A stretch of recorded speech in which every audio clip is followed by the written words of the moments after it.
John, can I ask you a quick question before we get on? During Megan various discussion being between during Val discussion about video, Mute 'em. there's gonna be a question about how much. I just did. Right. Good, thank you. Okay, thank you, everyone. I am going to call to order the meeting of the Finance Committee on Thursday, January 25th. This meeting is being audio and video recorded. Because of scheduling, we are going to actually change the order of the articles that we're discussing tonight, and we will discuss article withdraw from town from good neighbor agreement first, and then the discussion of the article offshore wind power town meeting vote second.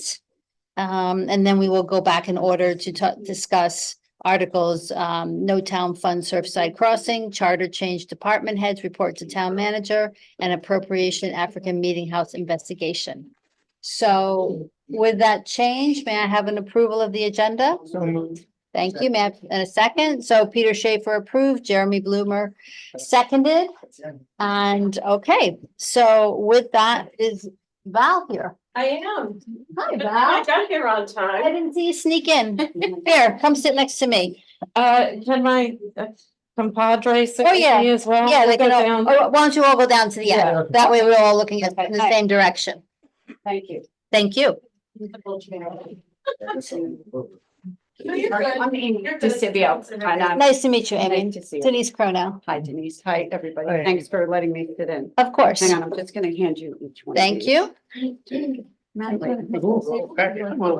Okay. it's not that, it's not as complex as it looks.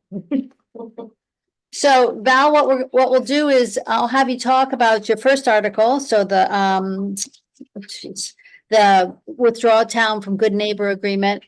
You're an old pro at town meeting, knowing that you get 5 minutes to speak, and then I'll ask you to kind of stick to 5 minutes, and then we'll ask questions, and of course you can speak more, but try to present your article in that time I frame. wrote it down, so it would. I am gonna actually ask if I could speak to both articles at the same time, since, you know, Okay, but it's essentially the same content. even better. Yeah. Thank you, Val. Okay, great, thank you. Good evening, I'm Val Oliver.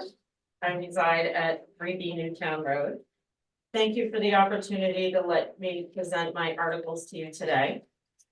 Would you like me to read them? Or, I believe we've all read them. okay. Yes. Okay. I just thought I'd ask. Thank you.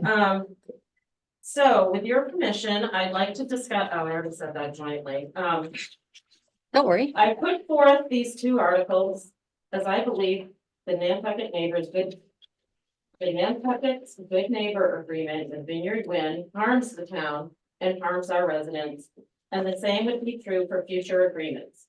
First, in order to explain those harms, it's important to stress that the Good Neighbor Agreement and Vineyard Wind was signed in closed session and that no discussion of the terms of the agreement occurred with the community.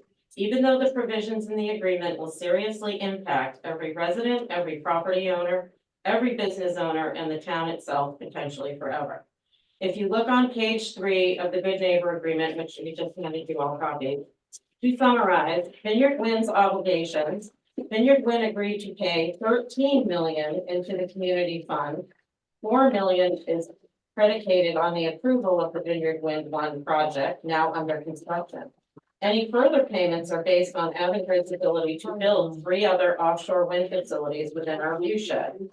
Vineyard Wind agreed to install automatic detection lighting systems and to paint the turbines gray. We also agreed to remove and relocate a handful of turbines, but this only applies to the Vineyard 1 project.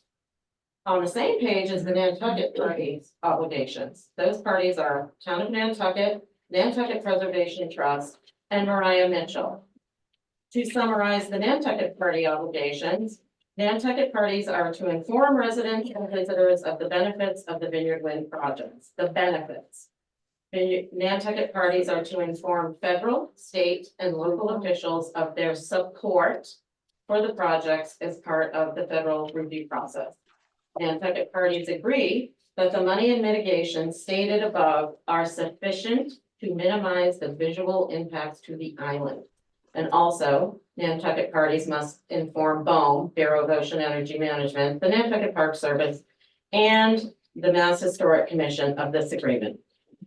Nantucket is one of the oldest and largest national historic landmarks in the United States. We have Section 106 and Section 110F protections that cover our entire island, Muskeget, and Tuckernuck.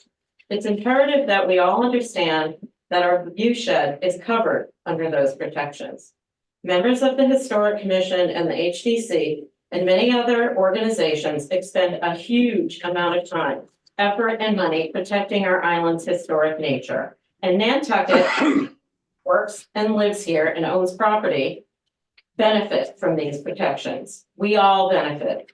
Nantucket has value because of these protections. In fact, our entire tourism economy is rooted in the fact that our island is a National Historic Landmark. The findings from the Vineyard Wind Draft Environmental Impact Statement, a study released by the U.S. government's permitting agency, states that the visual impact from Vineyard Wind on Nantucket would be considered major.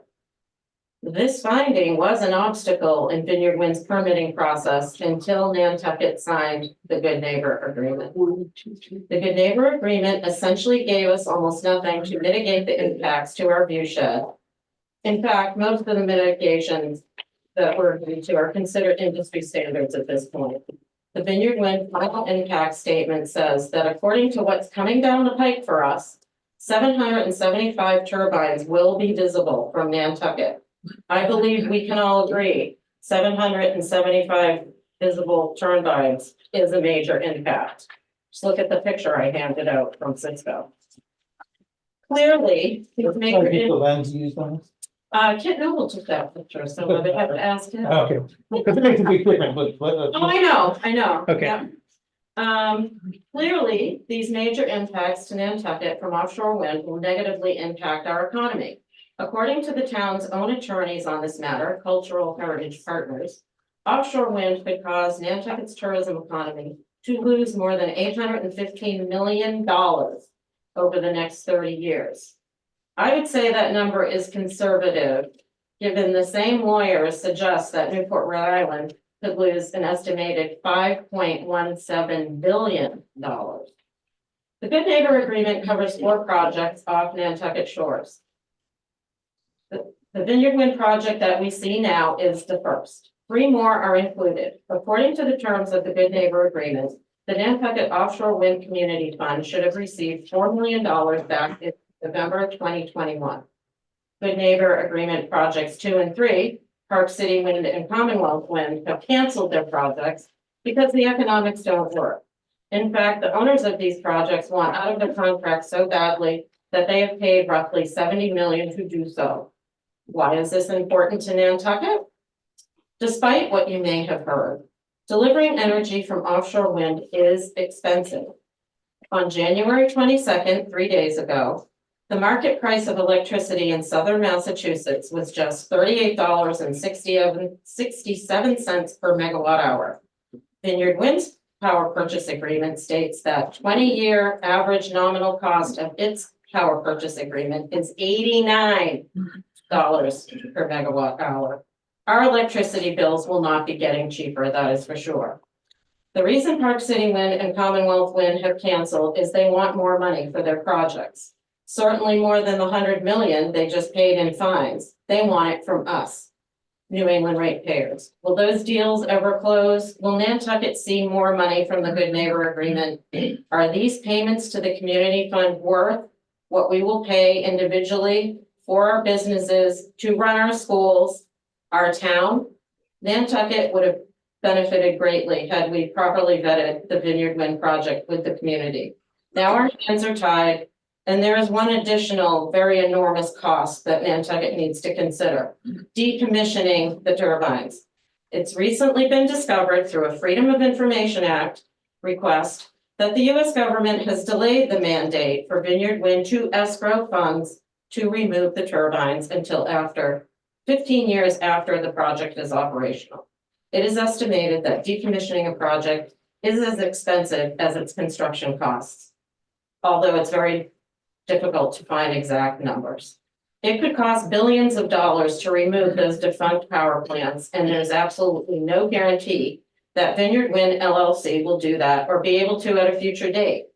Without proper mitigation that would have pushed these projects farther out beyond our view shed, harm to Nantucket from this project could go on well beyond its purported 30-year life. It could be harmful to our national historic landmark, our economy, and our residents forever. In conclusion, the good neighbor agreement that was made behind closed doors and without the public weighing in or even being informed gags our town from expressing any criticism of the major impacts of this project and future projects that we will have on our island. When our residents and business owners are up in arms about the loss of tourism revenue, blinking lights, harm to the environment, and our higher energy rates, the town will have no choice but to continue to support these projects at every level. Nantucket bears all the burden and reaps none of the benefits. A citizen's article brought the issue of topless sunbathing to town meeting twice. Certainly an agreement of this magnitude deserves to be heard and discussed by everyone. Thank you for your time, and I'm happy to answer any questions if you have any. Thank you. For the minutes, that was Val Oliver. Peter Schaefer? Yeah, Val, just two questions. I was under the impression that we're not getting any electricity from the remote. Well, that would even be worse, but it goes to the grid and we pay the grid. Well, not exactly that way, but okay. And do we It know- goes into ISO, no, wait. Okay, yeah, so you're assuming that we're gonna get some of that. Just I'm like our assuming tax we're dollars. not. I'm assuming we're gonna pay higher rates and none of it comes directly to us. It has to go through, the. No, I understand what you're saying. I don't know whether you know the answer. Do we have an official contract that we signed with them? With, Yeah, the good neighbor, is it a yes, contract? yes. Yes. Okay, It's in your so packet, you're recommending that we break the contract? yes. Okay, I think Article 1 is that we break the contract, and Article 2 is that we don't sign another one without vetting it. Right. thank you. I'm sorry, Amy, correct? Yeah. And how do you spell your last name again for the Oh, minutes? sure, Decivio, it's capital D, little I, capital S, I, B like boy, I, O. Thank you. Thank you. Okay, other questions? Jill? Do you know what it costs to get out of the agreement, but penalties or fines, and do we know what they've paid so far? That's a good question.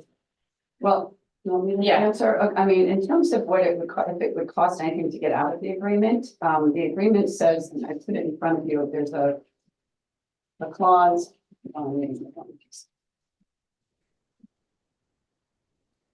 It talks about that, it says every component of the agreement is severable.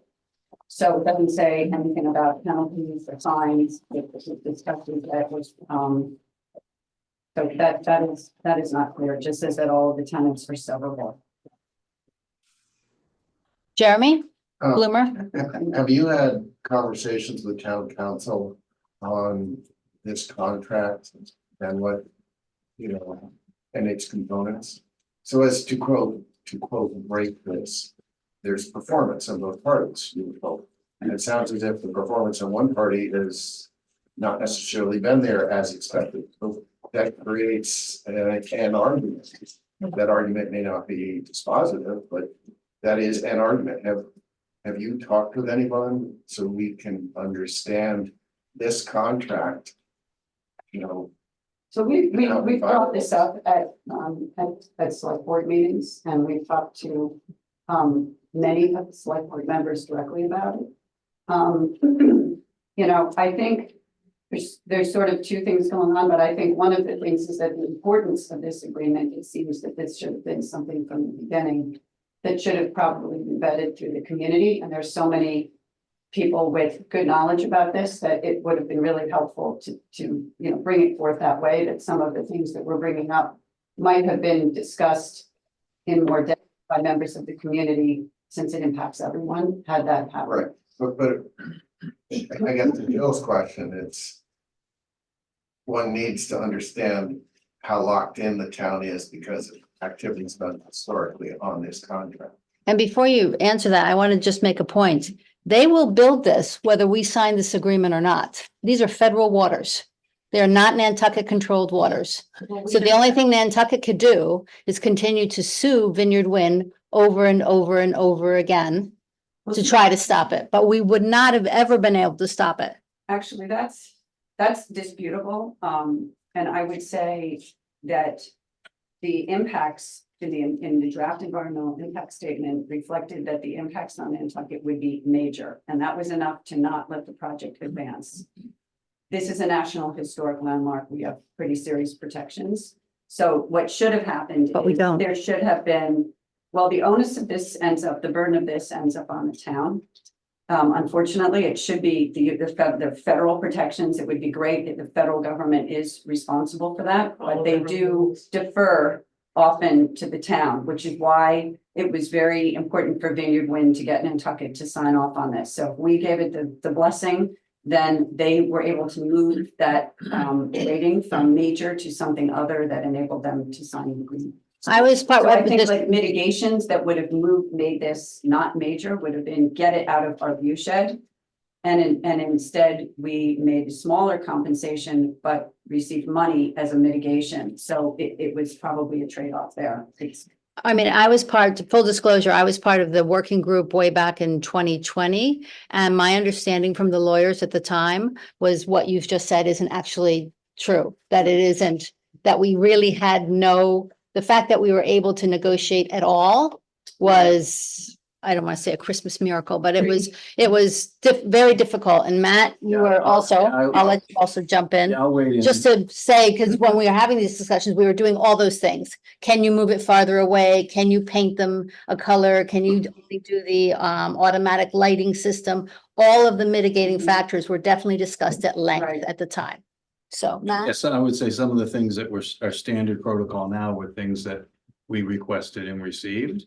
We asked them to move them further than they did. They took one row away.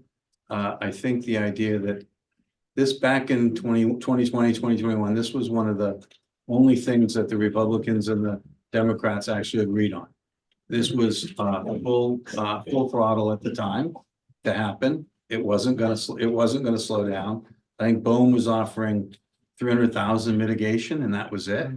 And, you know, if we want to say we dropped the ball, I would say we dropped the ball, 4 or 5 years ago when the regional planning, of which we have a seat, didn't really comment on any of this stuff. So by the time it was sort of dumped in our lap here on island, I feel fortunate that we, and I know Amy and I differ on this, but I feel fortunate that we have the people that we have working for us legally, because I think they have their more connected than any of us were, and knew what they were doing and knew how to get something out of it. We were gonna get $300,000 and a lawsuit forever, and we said, okay, they offered like 30-something million over 30 years, and we said, make it 16 over a shorter period. And I feel as though did the best that we could in that situation. I don't think there's anyone that's sitting here that's gonna say, we want 700 turbines that No. we can all see. Right, no, I'm sure. And so I think, Yeah. I don't think there's any of us that want that. I believe that we have to, an agreement doesn't limit us from negotiating and trying to get them to move further away in future.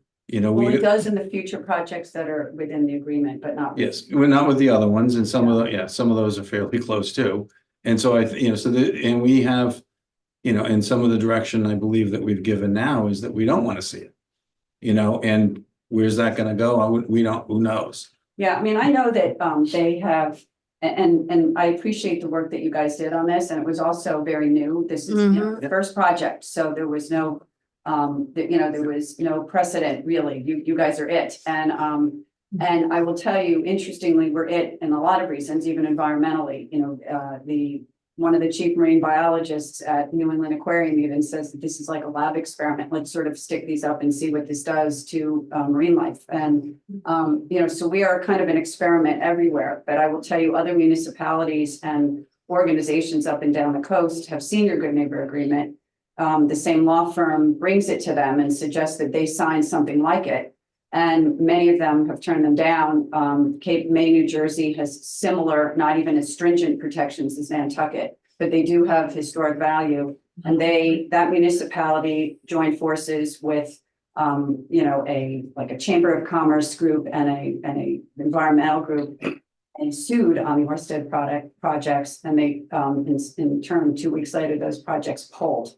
So I do think that there's, you know, I do think that there's a path. I just think that this is, you know, just something that we hope this is something that you'll consider. John Giorgio, is John on? Yeah. Hi, John. You're muted, John.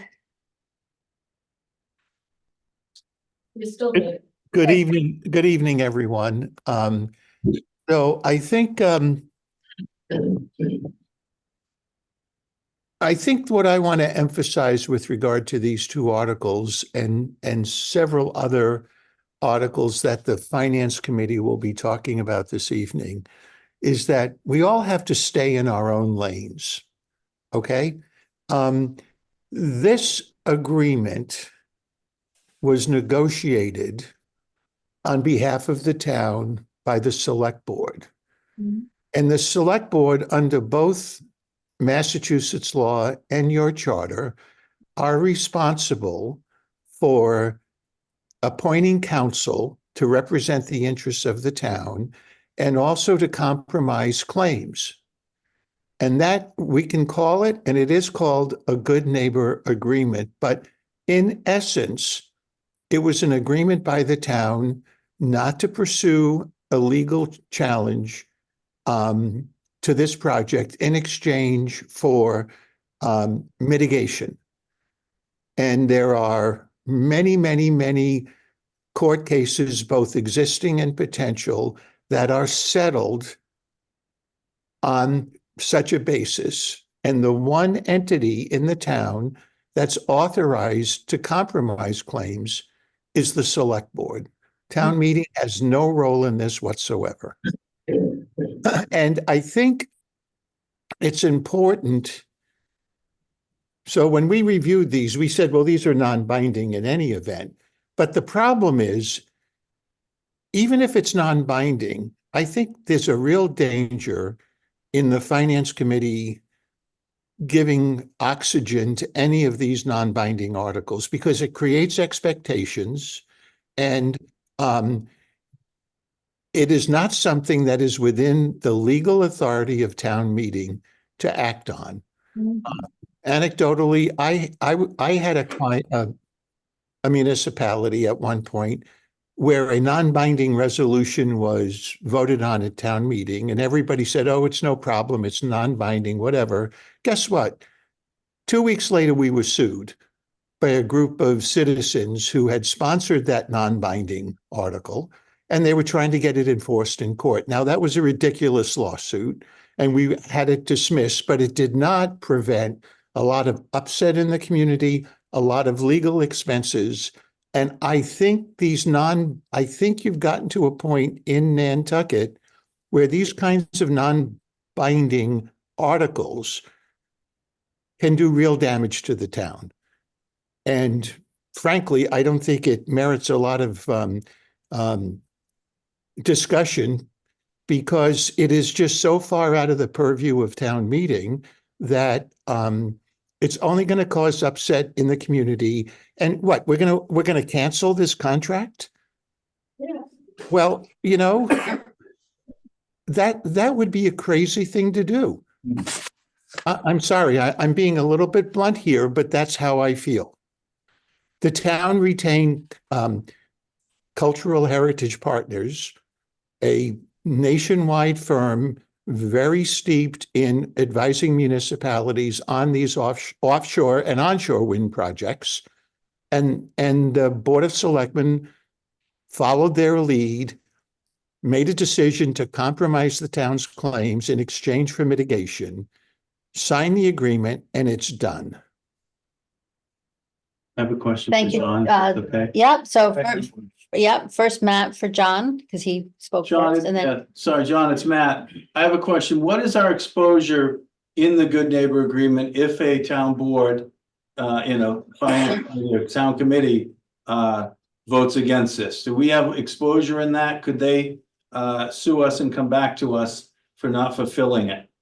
So you're talking about if town meeting were to approve this article, Matt? No, if town meeting does it, that's the town and, people can say what they want to say. But if a town board or a committee, such as the finance committee, took a position against this, do we have any legal exposure? Well, I think potentially you do, Matt. Obviously, ultimately, if the select board were to try to negate this agreement, I think there'd be significant liability to the town. But even short of that, other town boards recommending or pushing for the town to breach its contract, I could see potentially legal claims along those lines. So, I know folks feel very strongly about the wind projects, but the fact of the matter is this was a legal settlement the town entered into. As far as I'm concerned, it's binding. And, I don't want to advise anyone to breach a contract. Stephen, you had a question and then Jill? Yeah, thank you. Through you to John. John, has Vineyard Wind complied or fulfilled all of its obligations under this agreement? As far as I know, Stephen, yes, but I'm not in day-to-day.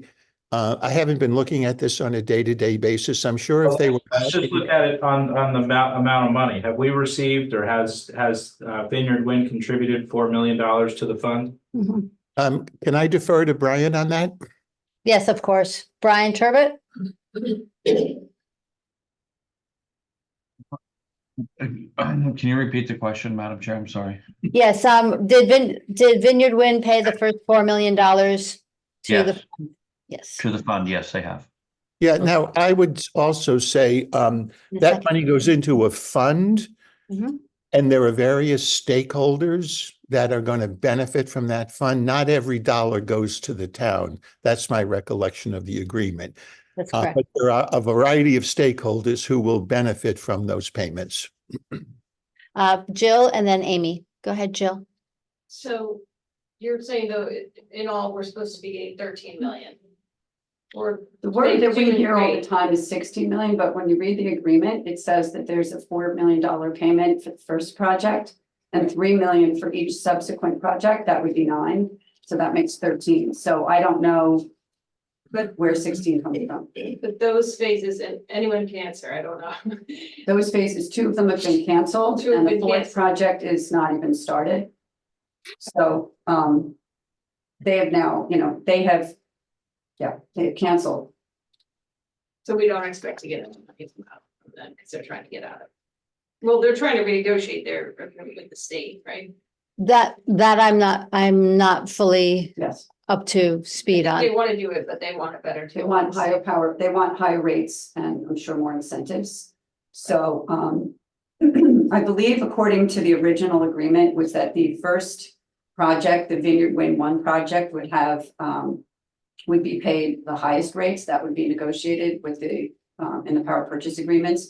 And that subsequent projects would have to be lower, but that has become untenable, so they've waived that. So subsequent projects, as I understand, can negotiate for higher rates as the projects occur. But what is different here is that they actually had power purchase agreements and they've paid, $70 million to get out of them in fines, and now they're coming back to negotiate, so they want a lot on them. Madam Chair? Yes. John George, you have his hand raised. Okay. John? Yes, thank you, Denise. One of the things was mentioned that these agreements were negotiated, I believe the term was behind closed doors, but they were in fact executive sessions. I would caution the Finance Committee not to engage in an extensive discussion in open session about these agreements and how they're being interpreted and what's the legal impact of the cancellation of one or more of these projects. If you want more information, the appropriate way to get that would be to contact specialized counsel and have them give an update in an executive session. Okay. I just think loose talk in a public meeting is not the way to address these kinds of concerns. Thank you, John. Amy, you had a question Yeah, for John Giorgio? John, can I ask John? If we have some questions about the financials, is that something that we can access? Because there is I have a question about the payment that was made and where it landed and where we are. Is that something that I should not be asking now? I think you're suggesting, so. I think, the public yes, Amy, I think the public, the appropriate avenue would be to make a public records request. Okay, thank you. Okay, so Jeremy, for what John just said, I'm actually going to bring this discussion to a close unless you have something that's going to materially impact our, I thoroughly discussion. understand that. I have a question for these guys. Mm, I'm just questioning what it is you seek to accomplish. Because what John has said is very apt on an existing contract. I don't want to discuss how you might change that in an open forum. But without conflating many of these, their tangential issues, what is it you seek to accomplish? Overall, or with these articles, or Okay, with these articles. I think with the article. Public awareness. I think the public should have an opportunity to understand what is happening here, and I think that, I think we both, we both believe that this has not been properly vetted here, really anywhere, but certainly not here, and, but as much as anywhere. And that it would be, it's important that the public weighs in on something that's such a big decision that impacts everyone, and we could go on and on about environmental impacts and how, in the government's own documents says, it says very clearly that this will have, the impact for climate change will be so small, it will be immeasurable. So that, but that's beyond the scope of what this committee wants to work with. But I think that we have very big concerns about this and feel that everyone else should, so that maybe the right thing can get done for Nantucket and elsewhere.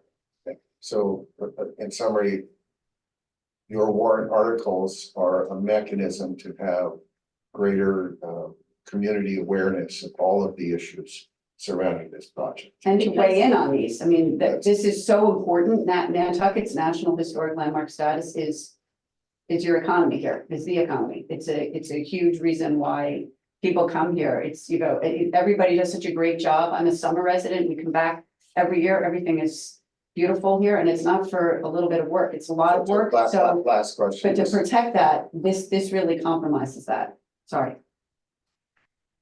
Okay, I'm just trying to get clarity on the true issue at root here. Mhm. We're being asked to look at these warrant articles. It is a mechanism so that you can raise community awareness of many, many issues surrounding the wind farm. Well, because it's not just this wind farm, there's gonna be 7 side by side in total. If we don't, we were hoping to iron out the very first one in the United States. If we don't have a good deal on this, we're done on the future ones. So we want the community to be able to speak and weigh in and have more. So the discussion around potential breakage of a pre-existing contract is so as to raise community awareness. okay, No, it's- I'm going to stop this Yeah, at this because- point. I'm okay. stopping it. Thank you. Thank you for your insight, Jeremy. No more, please, because I am actually in listening to advice from council.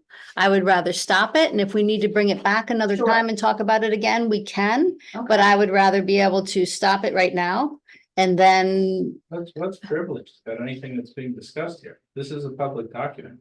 And then we're charged with weighing in on every article that's brought before a town meeting.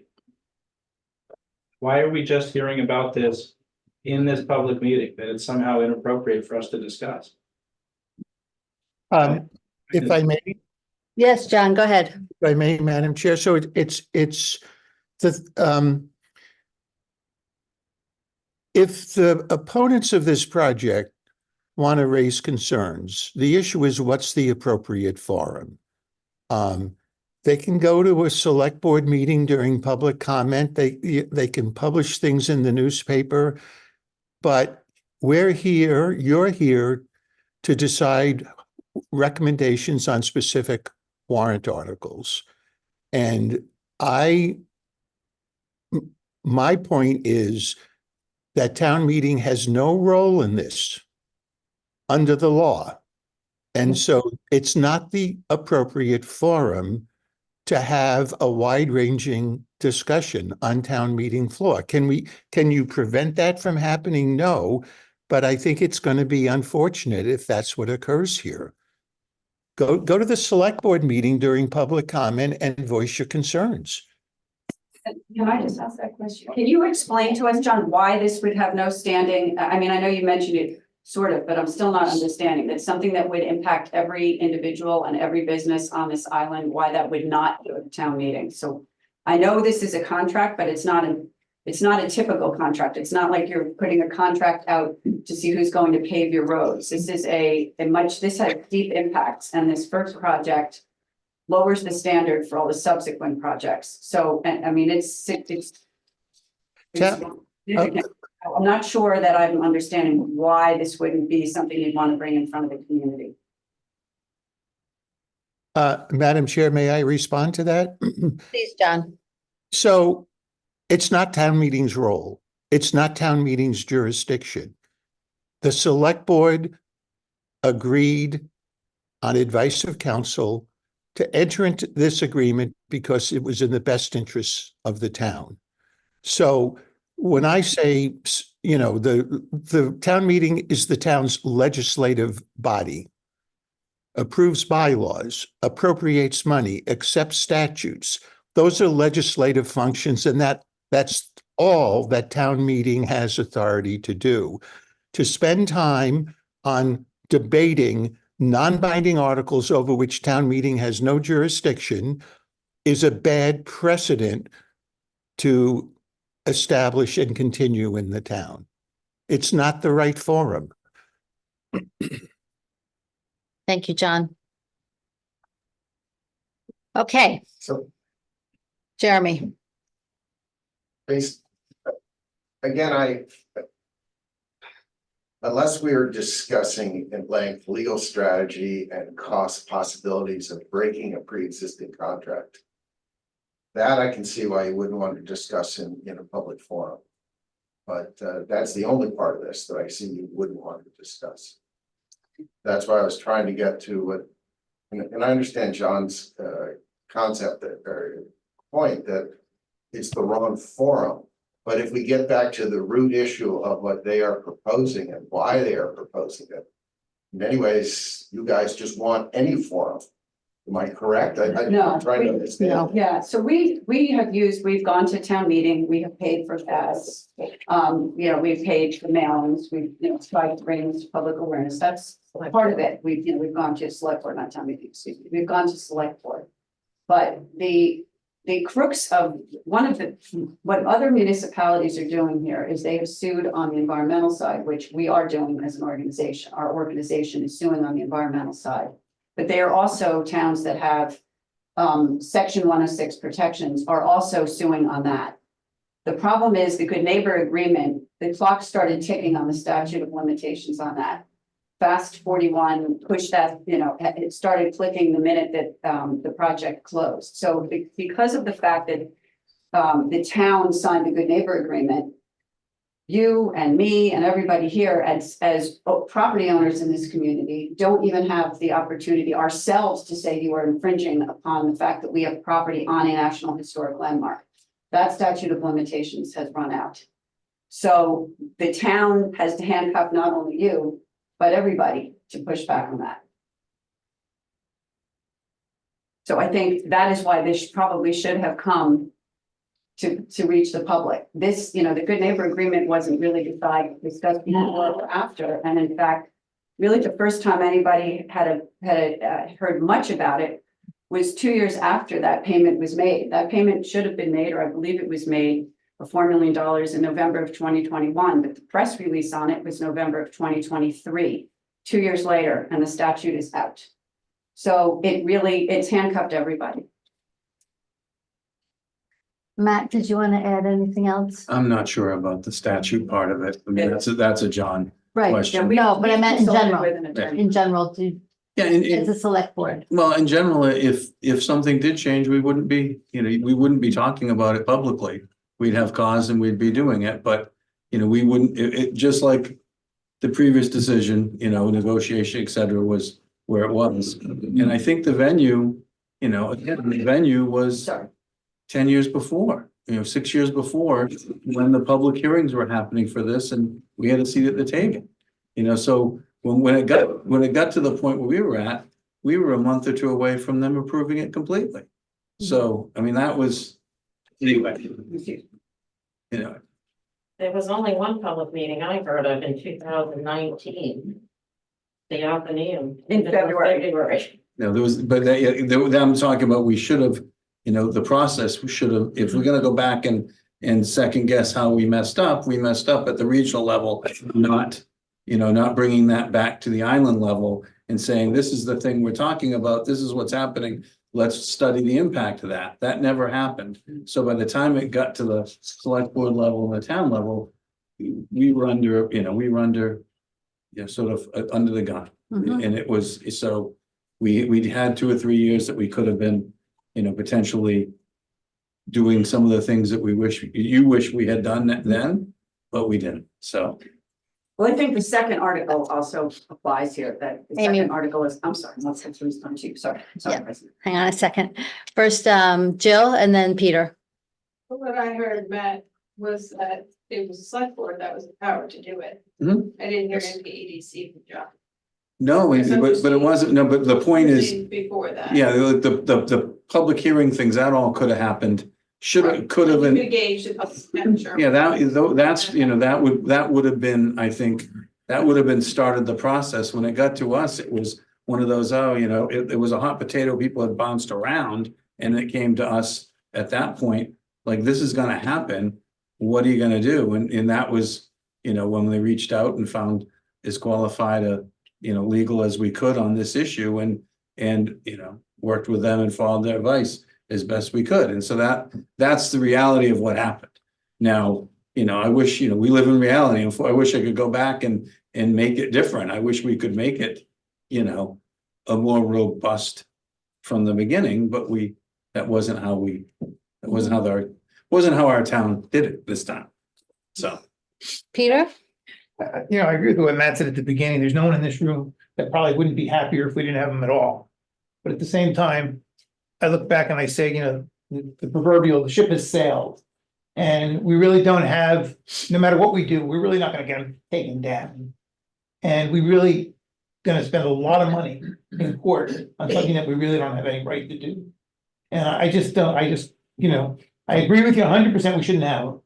But at the same time, I don't want to see the town get bogged down in a big lawsuit that's gonna cost a lot of money and go nowhere. Well, we shouldn't just lay down for the future either. Just. Okay. John. John? Yes, Denise, thank you. I wanted to respectfully disagree with the notion that why not just bring it to town meeting and have a public discussion. Given the legal implications of canceling that agreement and the potential liability to the town, you'll be putting your specialized counsel and town council in an impossible situation. That is to stand on town meeting floor and engage in a discussion about the legal risks and potential liability to the town in canceling this agreement. It does not belong on town meeting floor. It belongs in an executive session with the select board or in public comment before the select board. Thank you, John. So a question from my side. So Valerie has put in the citizen warrant articles, both of them. The finance committee discusses them as we were doing today. We will make a recommendation at some point, either today or at a future date. And then if we said motion not to adopt, it's well within Valerie's purview to stand up on town meeting floor and make a positive motion and have the discussion. So I don't know, I understand your point completely, and I don't know how you say that what the steps I just said wouldn't happen. Well, that's correct, Denise. That is a possible scenario. And then another scenario would be for, to take counsel, for the petitioners to take counsel. And if there's a motion not to adopt and it's not called at town meeting, there will be no discussion on town meeting floor. And I have to tell you, it's not up to me. I'm not a voter in Nantucket, but from a legal protection standpoint, that would be the desired outcome. And have the petitioners look to other avenues to address their concerns rather than the floor of town meeting. Thank you, John. Jeremy? So just getting to the same point John just. Yeah. He's made a good point, compelling point, I think, that the town meeting is an incorrect forum. It's not an optimal forum. Any legal breakage analysis we can't engage in public thing, because that in and of itself raises liability. You've stated that your goal is community education. No, that's not a goal. That's a goal, but that's not the goal. Oh, okay, well, I asked earlier, I was trying to get to what is the goal? Because as I understand it, maybe I don't understand it The goal correctly. of these is to get these out of the view shed. Okay, so the long-term goal is to completely change this process, and this is a mechanism in your arsenal to do that. Yeah. Okay, understood. So But I guess I what you're guess I- saying education is so that it's really to educate all, so that the executive, so that the select board would also hear this and hear the people say that they. Sorry. understood. So now we get to really back to where John just ended up. Yeah. Is your goal through education is to create political pressure to drive aspects of the community to help you move this. And John's point, I believe, is so as to avoid incurring townwide liability on all of this. This is not necessarily the correct forum or method to do this. I'm just trying to understand the issues here. Can I? Amy, go ahead. So, I think it's not really political pressure. I think it's that it is Nantucket's, it appears to be Nantucket's responsibility to stand up for its national historic protections. These are federal protections, but Nantucket applied for them. And for some reason, I guess the practices of federal government seems to defer to the local. So that doesn't seem to have been considered enough here in our estimation. That 13, 16, whatever it is, $1 million does not seem like the proper mitigation for this. The proper mitigation would have been to push it out of the view shed. That to us would be meaningful. And in terms of liability, I guess I have a question on that. I don't know if one of you can answer, but or liability from whom? I don't think the wind company would come back and sue a municipality over this. It would be death for, I guess we're not supposed Right. to talk about that here. No, and also too, But I just don't. and also understand. too, honestly, Amy, at this point, it's, your opinion versus our opinion Totally. versus I someone just else's. wanna So understand what we try to you're just saying. stick to Sure. just the facts, ma'am. Okay, yes. Yeah. Okay. So I think that, and I accept 70%. So, yeah, so that's really, So trying to our boil concern. the essence is maintaining our historic preservation rights. We don't believe we're done correctly. And that is an avenue for, you believe, to change all of this. Or to Because we prevent were it not, happening from because future. because the town was not compensated sufficiently for that and for future projects. So then I guess the question I have for you is, why is this warrant the right forum to accomplish that? Yeah, well, I think there's two warrants. So one is to break the agreement, but the second warrant is to ask that we don't sign another one of these without talking to the community, with the hope that the community would have, the community, including the select board, okay, would be encouraged to do the right thing for our national historic protections, that we would stand up for them. But then don't you get back to John's point, you're trying to get town meeting to encumber the select board's ability to write contracts. I don't do that. You can't Yeah, do this that. is, I understand, but I guess what I'm saying is, I think this is sort of not your normal contract. It's not that type of contract. But it It's is. an unusual. It is a contract. The fact that it's unusual doesn't make it not a That's contract true. Fair first. enough. Secondly, the Nantucket Preservation Trust was fully involved in the earlier discussions. Yep. all about, fully involved. Yes. So they weren't sitting on the sideline and, oh, by the way, good luck to you now that the select Right. board has signed this. Correct. So that, the implication, Private entity, not the town, and NPT. yes, the MPT. So, I've got to go unfortunately. okay, thanks, Matt. And my only comment for Thank you. both the boards is if this is on town meeting, is at least the board members should be quiet. Shouldn't be engaged. If the Mhm. public ends up talking about it, John will correct me if I'm wrong. If the public talks about it, there's not much we can do, but the rest of us have to be very careful. Thank you. Thank you, Matt. Rob? We can't hear you, Rob. You're not muted, but we can't hear you.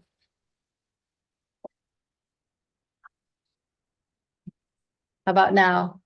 77. Thank you. Sorry, Rob, we can't hear you. You could type your question in. Oh, no, you can't. We can't do it that way. No, we can't hear you. Sorry. Right. Maybe he should log off and log back on again. Rob, did you hear John that tried going out and coming back in? Okay, thank you.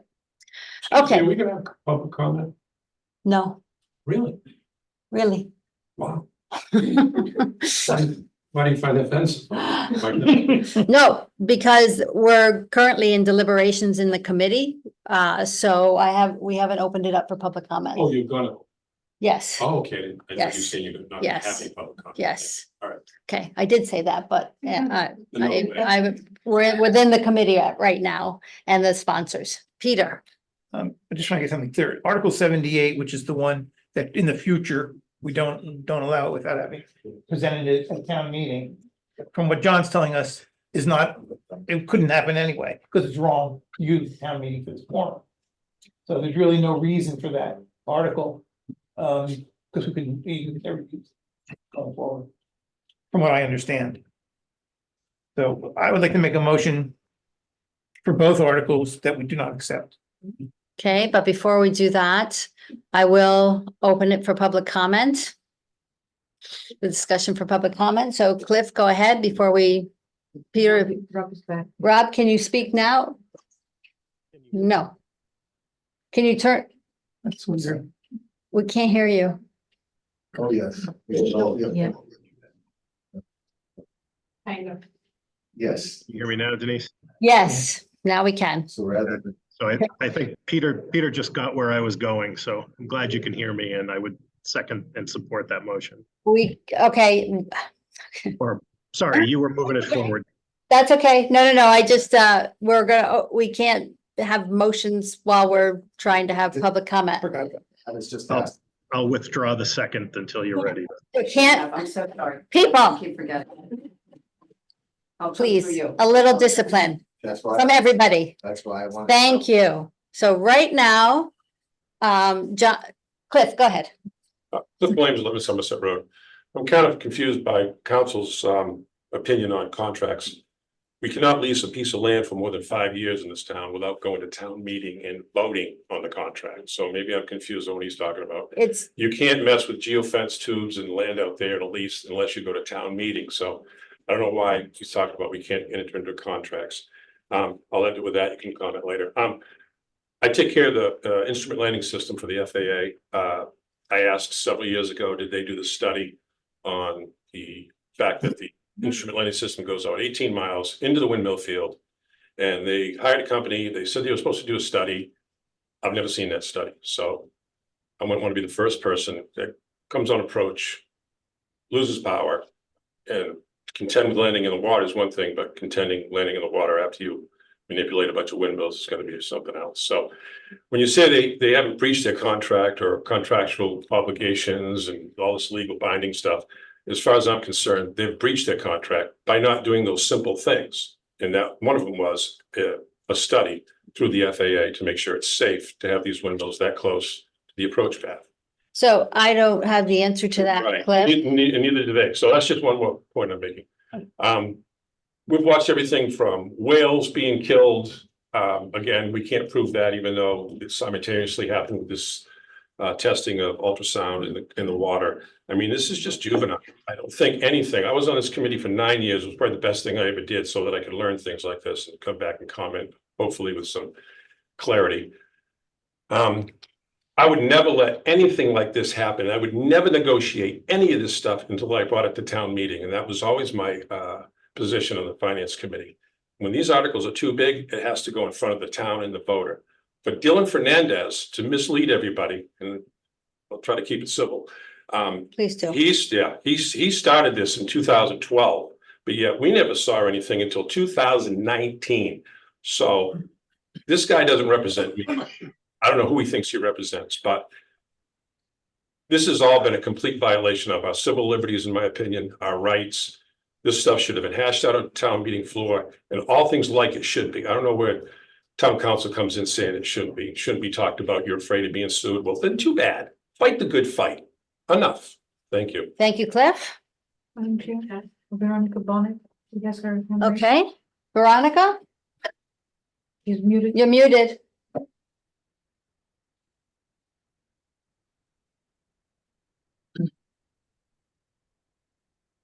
There you go.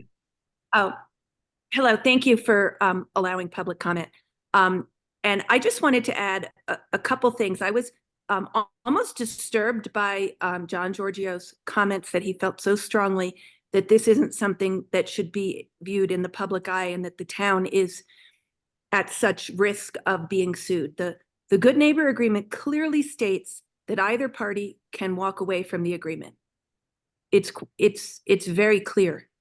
And I think that he is kind of stirring up this fear amongst you FinCom members that this isn't something that you should learn more about or discuss. And it's a little upsetting. And I also wanted to say that I personally have done Freedom of Information requests to get information about how this law firm was acquired by the town, what they're being paid, and how this agreement came to be. And all of those have been denied. I'm willing to share that with anyone on the committee, but all of the requests are fully redacted. So there is definitely something going on where information that matters to homeowners on Nantucket is not being shared. And I think that's a problem. And the reason the warrant articles exist is to get the town to break the Good Neighbor Agreement. The Good Neighbor Agreement is bad for Nantucket. Thank you, Veronica. And I know all of you guys are working so hard, and I just really encourage you after this meeting to take the time to really understand what's going on here for Nantucket. Thank you very much. Thank you, Veronica. Is there Peter Schaefer? I just want to say, when in severability, it says on number 11 that you have to go to court if you want to break the contract. Doesn't say anybody can walk away at any time. So just want to get that straight. Thank you, Peter. Okay. Where are we, committee? I put my motion back on the floor that we reject both. Well, first we have to close the public comment section. Thank you, Maria, for nodding that. I see Maria's keeping us back on track already. Are we done? Can we skip the public comment or are we finished? 'Cause I have No, a question. you can, Amy, but then we're done because we have other people here Yes, I that we. understand. I want to hold on to this. So just a quick question. If the wording in our warrants isn't ideal, could the wording be amended? So yes, we have an opportunity as the finance committee to change some of the wording if we so choose. We do not have to. So our motion could be motion to blah, blah, blah with the wording of XYZ. Curtis is the poster child for that. We did that last year for his town council article. So in order to get that in a more appropriate format, and we did do that. Okay, So we don't do it all the time. Okay. We don't do it all the time because it's really up to the sponsors to get the article right and to work with town council before, but there have been times when we have done it. It is Okay. possible. Okay, thank you. Yeah, Jill? I don't really understand how we can even have an article for something that hasn't happened, like to prevent the future. But I think maybe that's why I was not binding in the first place, but talking about your second article to say we can't enter it into the future. I don't understand how that's legally binding, no matter how you change that one. that to me is taking away, and I want to just make this point about the select board. Mhm. We as voters, we elect them. And we elect them to do their job, right? So I'm not, I really love the awareness, but you know, you both know that. I do, I think it's amazing. But I can't hamstring my elected officials that we chose to elect. I feel very, very strongly about that. That we're not a direct democracy here. That's not what town meeting is. It doesn't mean that you shouldn't write articles for it. I don't know that. I didn't know anything about what Mr. Giorgio was saying. That was all news to me about this particular agreement. So I appreciate the awareness. I want you to know that, but I'm comfortable with them negotiating things on behalf of the town when that's their legal duty, I guess. Okay, with that. What, Jeremy? Given everything we've heard today, and there are a lot of issues to not support. Said for lots of different reasons, avoiding liability and other things. I'm wondering if you want to go back, think about that, and then change what you've got, as opposed to try and push this forward at this point. You give us an opportunity to do that. And Denise, is that possible? I just think on the second one, there's no way that, I don't know how that one would change. So John, I'm gonna defer to you, John Giorgio. So what Jeremy has suggested is that the sponsors go back, rework their article, provide it to us as a potential motion and comments from the finance committee as to what would actually end up in the warrant. And I would like your read on that before I answer. I know, I know, but I'm trying to, Yeah. I'm trying to stay, right? I'm trying to Yeah, thanks. stay as fair as possible or consider everything that we're asked of. So, John? Well, Denise, as you indicated, there is certainly precedent for the Finance Committee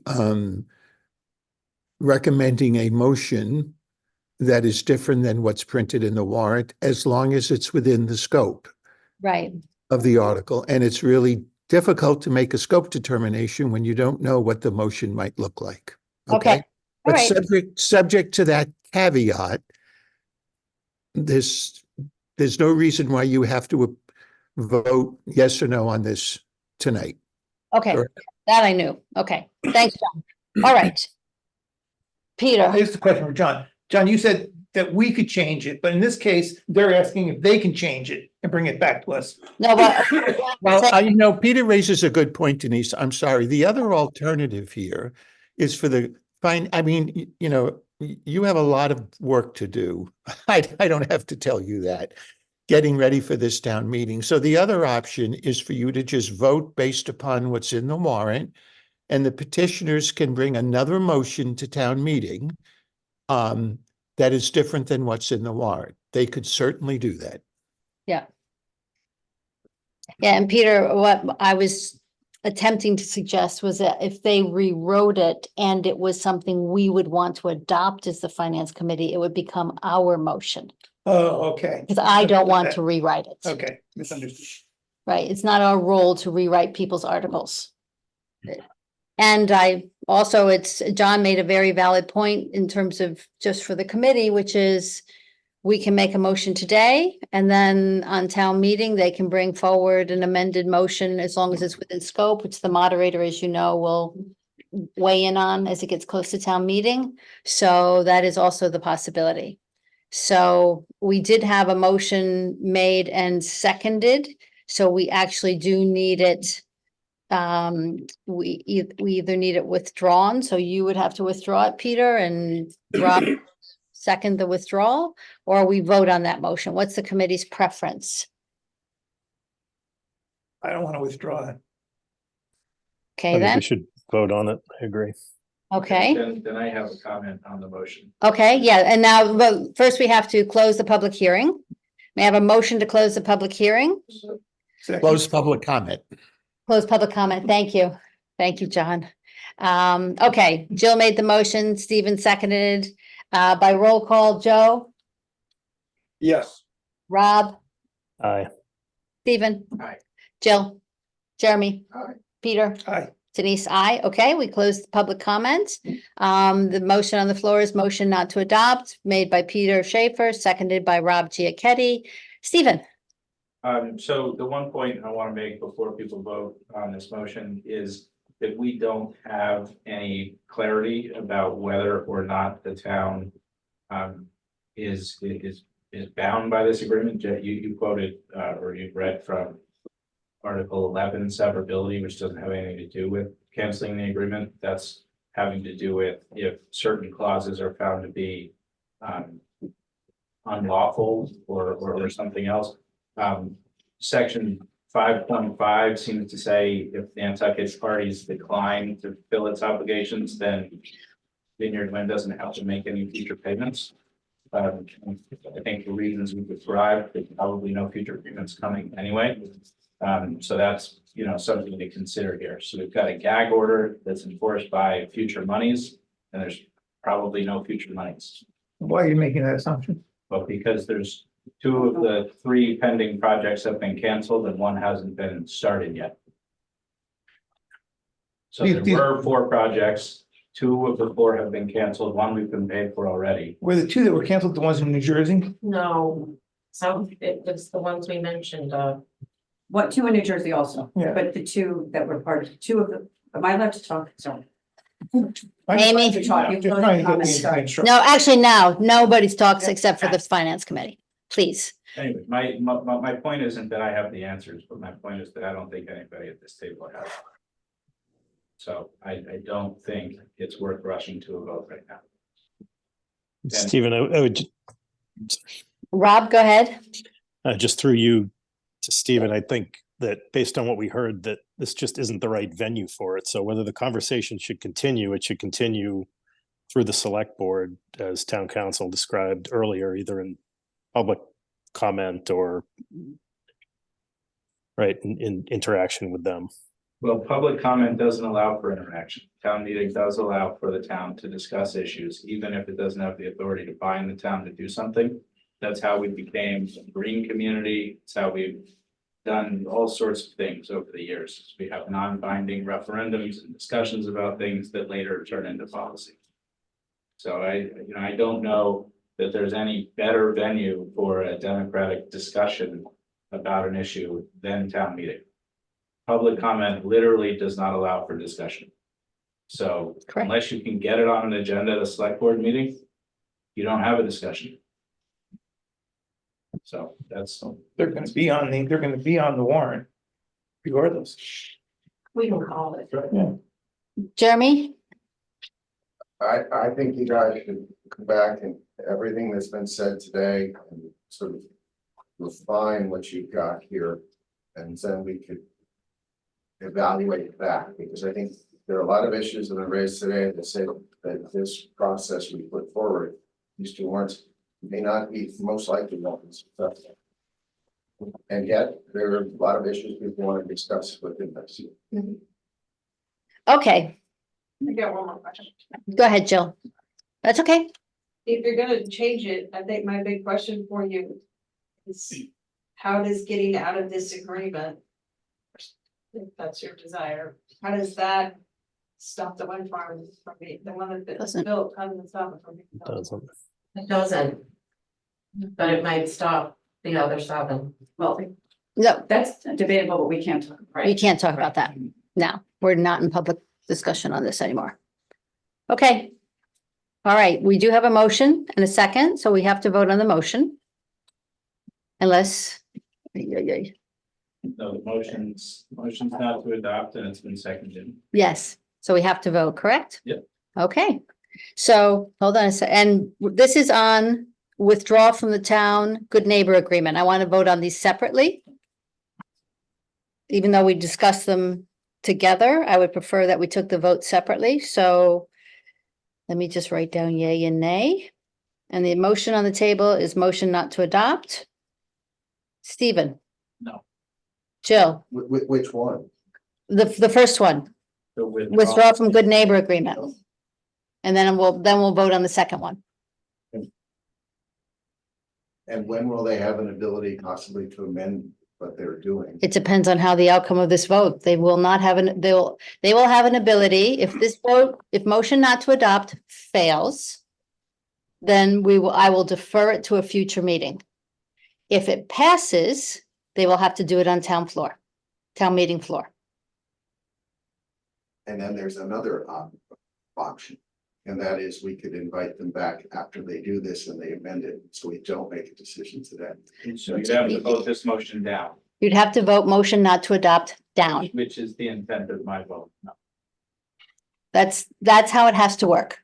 Well, Denise, if I may, Sure, John, please don't tell me there's 12 more options. Right.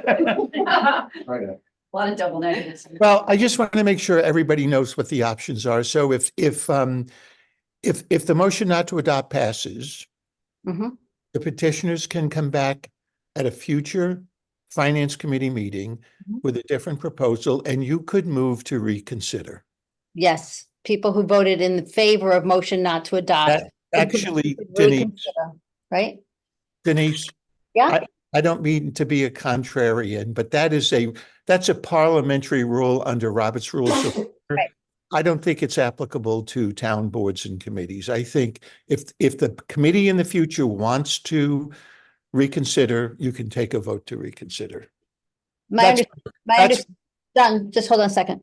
My understanding of the rules of this is that the person whoever is in the majority has to then make a motion to reopen it and be seconded by somebody who is in the majority in order to overturn the prior motion. That's how I was informed years ago. That's not true? Well, I don't want to get bogged down here, but I personally, as a municipal lawyer, do not subscribe to that notion. All right, okay. But you can impose that as a rule if you want. No, I don't need more rules. I don't need, Okay, I need it to be easy as We have possible. Denise's rules of order. Yeah, Denise's rules of order. Okay. Welcome to Denise Land, everybody. It's a lovely place. Jill, Aye. okay? Jeremy, I'm sorry, I'm. okay, if you vote no on motion not to adopt and no is in the majority, it will have to come back to us and it won't be tonight. If you vote yes for motion not to adopt and motion not to adopt is in the majority, it can come back to us, but we may not pick it up again. And at the latest, it'll get picked up again at town meeting floor. So I'll let you think about that. Peter, Yes. aye. Rob, Aye. okay. Joe, Aye. okay. Jeremy, No, okay. And Denise, aye. Motion not to adopt on Article X, now 77, withdraw town from good neighbor agreement. Now we're on to offshore wind power, town meeting vote required. So do I have a motion for that? Well, I made a motion for both of them when I originally made the motion. That she wanted to- Oh, yeah, yeah, so please remake it because I'd rather have it Okay, and make a motion not to adopt on Article, what is it, 78. 78. Is there a second? So there's a second. So Peter made the motion, Jill seconded. Motion not to adopt. Any discussion on the motion? It's the same rules as the prior one, by the way, so they're the same outcomes. I'll start with Joe. Aye. Okay. Rob, Aye. Stephen, No. okay, Jill? Jeremy, I, Peter? Aye. Denise, I. Thank you. Okay, so Amy and Val, as you heard from John, you can absolutely come back to a future meeting. Please give us a couple weeks, honestly. So that way we have 14 more meetings after tonight. We go through the month of February to get through 110 articles or 112. We've gotten 4 done. So just so you know, toward the mid-February would be a better timing because toward the end of February, we're going to have some very long meetings, I believe. And we have to be done by March 12th. So, Thank you for your time, everybody. thank Yeah, you. Thank you. Thank you. Okay. Thank you. Okay, very patiently, Ms. Holgate. Up- You're- Oh, I'm Yeah. sorry. Actually, Megan, you're supposed to be next, but would you mind? Because you have two. Would you mind? Megan, would you mind if Gail went next? She's not. Oh, I'm sorry. Is she online? All right. Sorry. I am here. Yeah, Megan, would you mind if Gail went next? I just need to let the committee know that I was intending on mine being taken care of at 4, and so I only had childcare until 5 o'clock. Oh. If you guys are okay with hearing a toddler making a lot of noise in the background at evening witching hour, Oh, I absolutely. try my That's no very problem. best. That's- However, if you would like me to come back at another time, I can reschedule for the committee's questions at another time. Megan, no, that's your toddler's fine. I mean, all during COVID, my dogs were center staged on finance committee, so. and Okay, as They're not- long as you guys are okay with it, I can't noisy. say there won't be screeching and banging of toys and Oh, yeah, no, that's good. witching hour items, and I may or may not be able to hear you guys asking questions. Okay, thanks, Megan. Thanks for your patience. I appreciate it.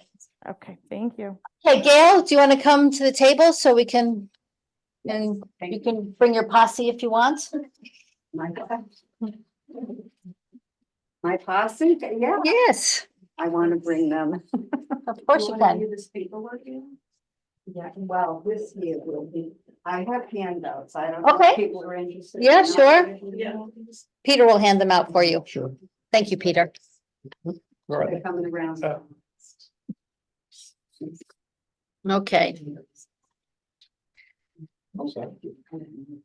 so Gail, Very kind, interesting. I just want to start out saying, this is the first time I've ever been to a meeting. My father used to be on the committee years ago. Yeah, but I found it very interesting, very informative, thank you. and With- a lot of hard work. There's a lot of interesting topics that come across, that come in the warrant. So you, I'm guessing you've already read my article. There's 2 sets of handouts. Yeah. Oh.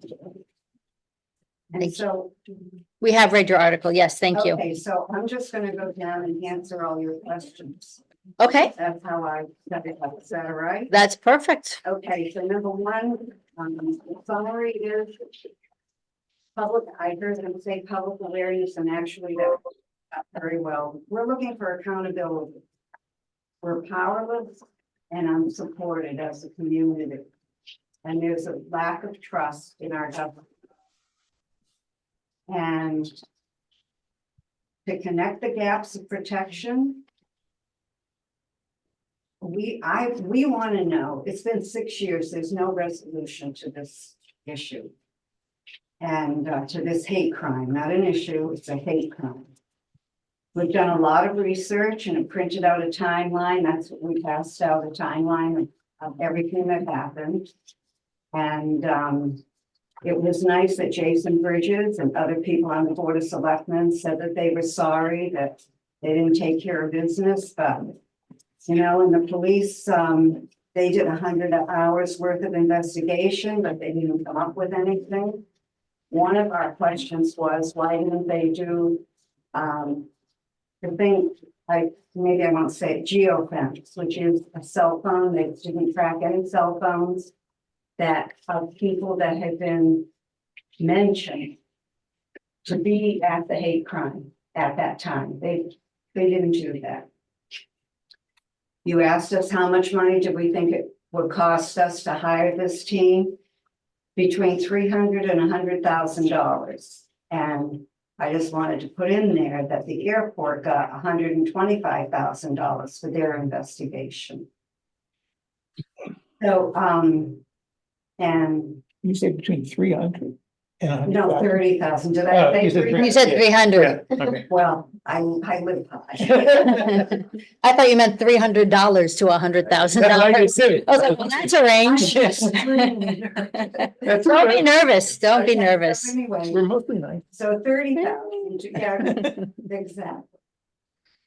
So I also have a printout of the people that we want to hire. There's, 3 people, and they have great credentials. And we want to do this. We wanted to come outside because it has taken 6 years and there is no conclusion. The young man, I'm gonna quote Keith Pittman in his retirement interview, and he said, to this day, no one has been criminally charged. The DA's office maintains the case is open and we could still prosecute if we, in the investigation, if we find something out, we would still be able to prosecute. Is there a statute of limitations? Is there what? A statute of limitations? No, Mhm. not a, well, I'm just copying Chief Pittman, but I can't. It was a criminal offense, a hate crime. It's, I could go on and get on a real soapbox, but this is a hate crime. Must be a statute of limitations. I don't know, but I could find out for you. No, if it happened in 2018, it's always, No, but I think only murder is the one that doesn't have. Yeah, I think you're right, Jeremy, but I don't know specifically. Have you met with a new police chief, Gail? No, I haven't. Okay, There's no reason for me to do that. okay. They already said they did 100 hours worth of investigation. And it was turned over to the Cape and And Islands. they turned it over. They turned it in the timeline, you'll see. So the Nantucket Police turned it over to the state police. Right, And the district attorney. yeah. I called the state police Mm-hmm. to see what I could find out. The man was so rude. Just extremely rude, wanted me off the phone. We've already been through, this is like, well, we haven't really been through it because there hasn't been a determination. The young man pleaded guilty and then he said he was guilty and then he pleaded the fifth. And when you plead the fifth, that means you can't talk about it anymore. So he couldn't say anything about, did you go with him? He doesn't have to say anything. So just kind of all got on the way. And it isn't too late. People are still hurt. The community, I know there are people in the community that say, I had people say to me, oh, Gail, it's over. But when I went out to get signatures, we had 34 signatures within an hour, 2 of us. And all I did was go to the Stop and Shop downtown and to the taxi people. Anybody I asked, I say, I got an article on town meeting, and you do. And I'll say, yeah, it's the hate crime. It's like, oh. So did you make a public records request of the Cape and Islands District Attorney to find out what exactly that they did in terms of investigation and their outcome? No, I didn't. Okay, that is one of the options for you to get more information about this. So the DA. So yeah, you can make I a, think it's sitting there with the DA. yeah, At Barnstable Court. yeah, you can make a public, I don't know how you do it. Libby, I'm gonna call on you to ask how would Gail find out how to do that? I'd be happy to. Okay, I'd be John can happy jump to in. answer that question. Yeah.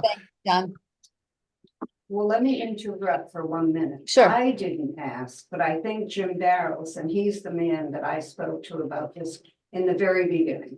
okay, This is how I got on track with this. okay, And I think he did already go there. okay. And if I look through all my papers, I might find that, but Mr. Giorgio, tell me. Well, John, it's public, the law intends to make public records requests easy to make. There's not a great deal of formality. You would send a letter or an email to the district attorney and make a public records request and identify the records that you want produced. It's that simple. So it would be an email to the Cape and Islands DA saying, I would like every public record in relation to the African Meeting House incident on Nantucket on whatever. Okay, on such and Yes, such. that's correct. Okay. Questions from the committee, Jeremy? Denise, your question, I think, was very apt, and that is to have a new police chief. And you probably might want to go sit with her and ask for her to be a new set of eyes on this issue, and you can explain to her your perspective on the different parts of the community. Because there are many examples here. I don't want to be rude. I don't want to be rude, and I don't want to interrupt you. But this is 6 years. Mhm. It's been to the police. No. I have a different point, which I think is Denise's point. You have a brand new person at the top. I have read of many examples in this country where there are crimes, and when all of a sudden there is a new person, and they take a new perspective, a new look-see at something, things can get solved. So you may find that that is your path of least resistance. Go and sit with her. She's been in. I will do that. I will do that. But my hesitation is,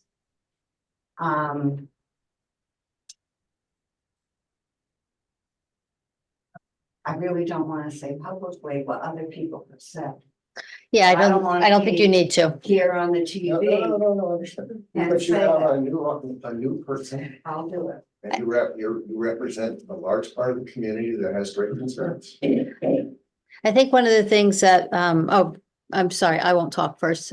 Other committee members have anything to ask of Gail? Rob or Joe? No. Okay, so Peter, 'cause you always have something. Oh, I was gonna say, the new police chief doesn't have any alliances with anybody. She hasn't been here long enough, so that would be a very clean Well, discussion. Other than you're saying, police, stick with police, I mean, or whatever. Okay. There is actually, so what you're looking for is a more definitive outcome. There is an outcome, which was nobody was arrested. That was the outcome after 6 years. So you do have an outcome. What you don't like is the outcome because there was no one arrested and nobody was held accountable for it. And right.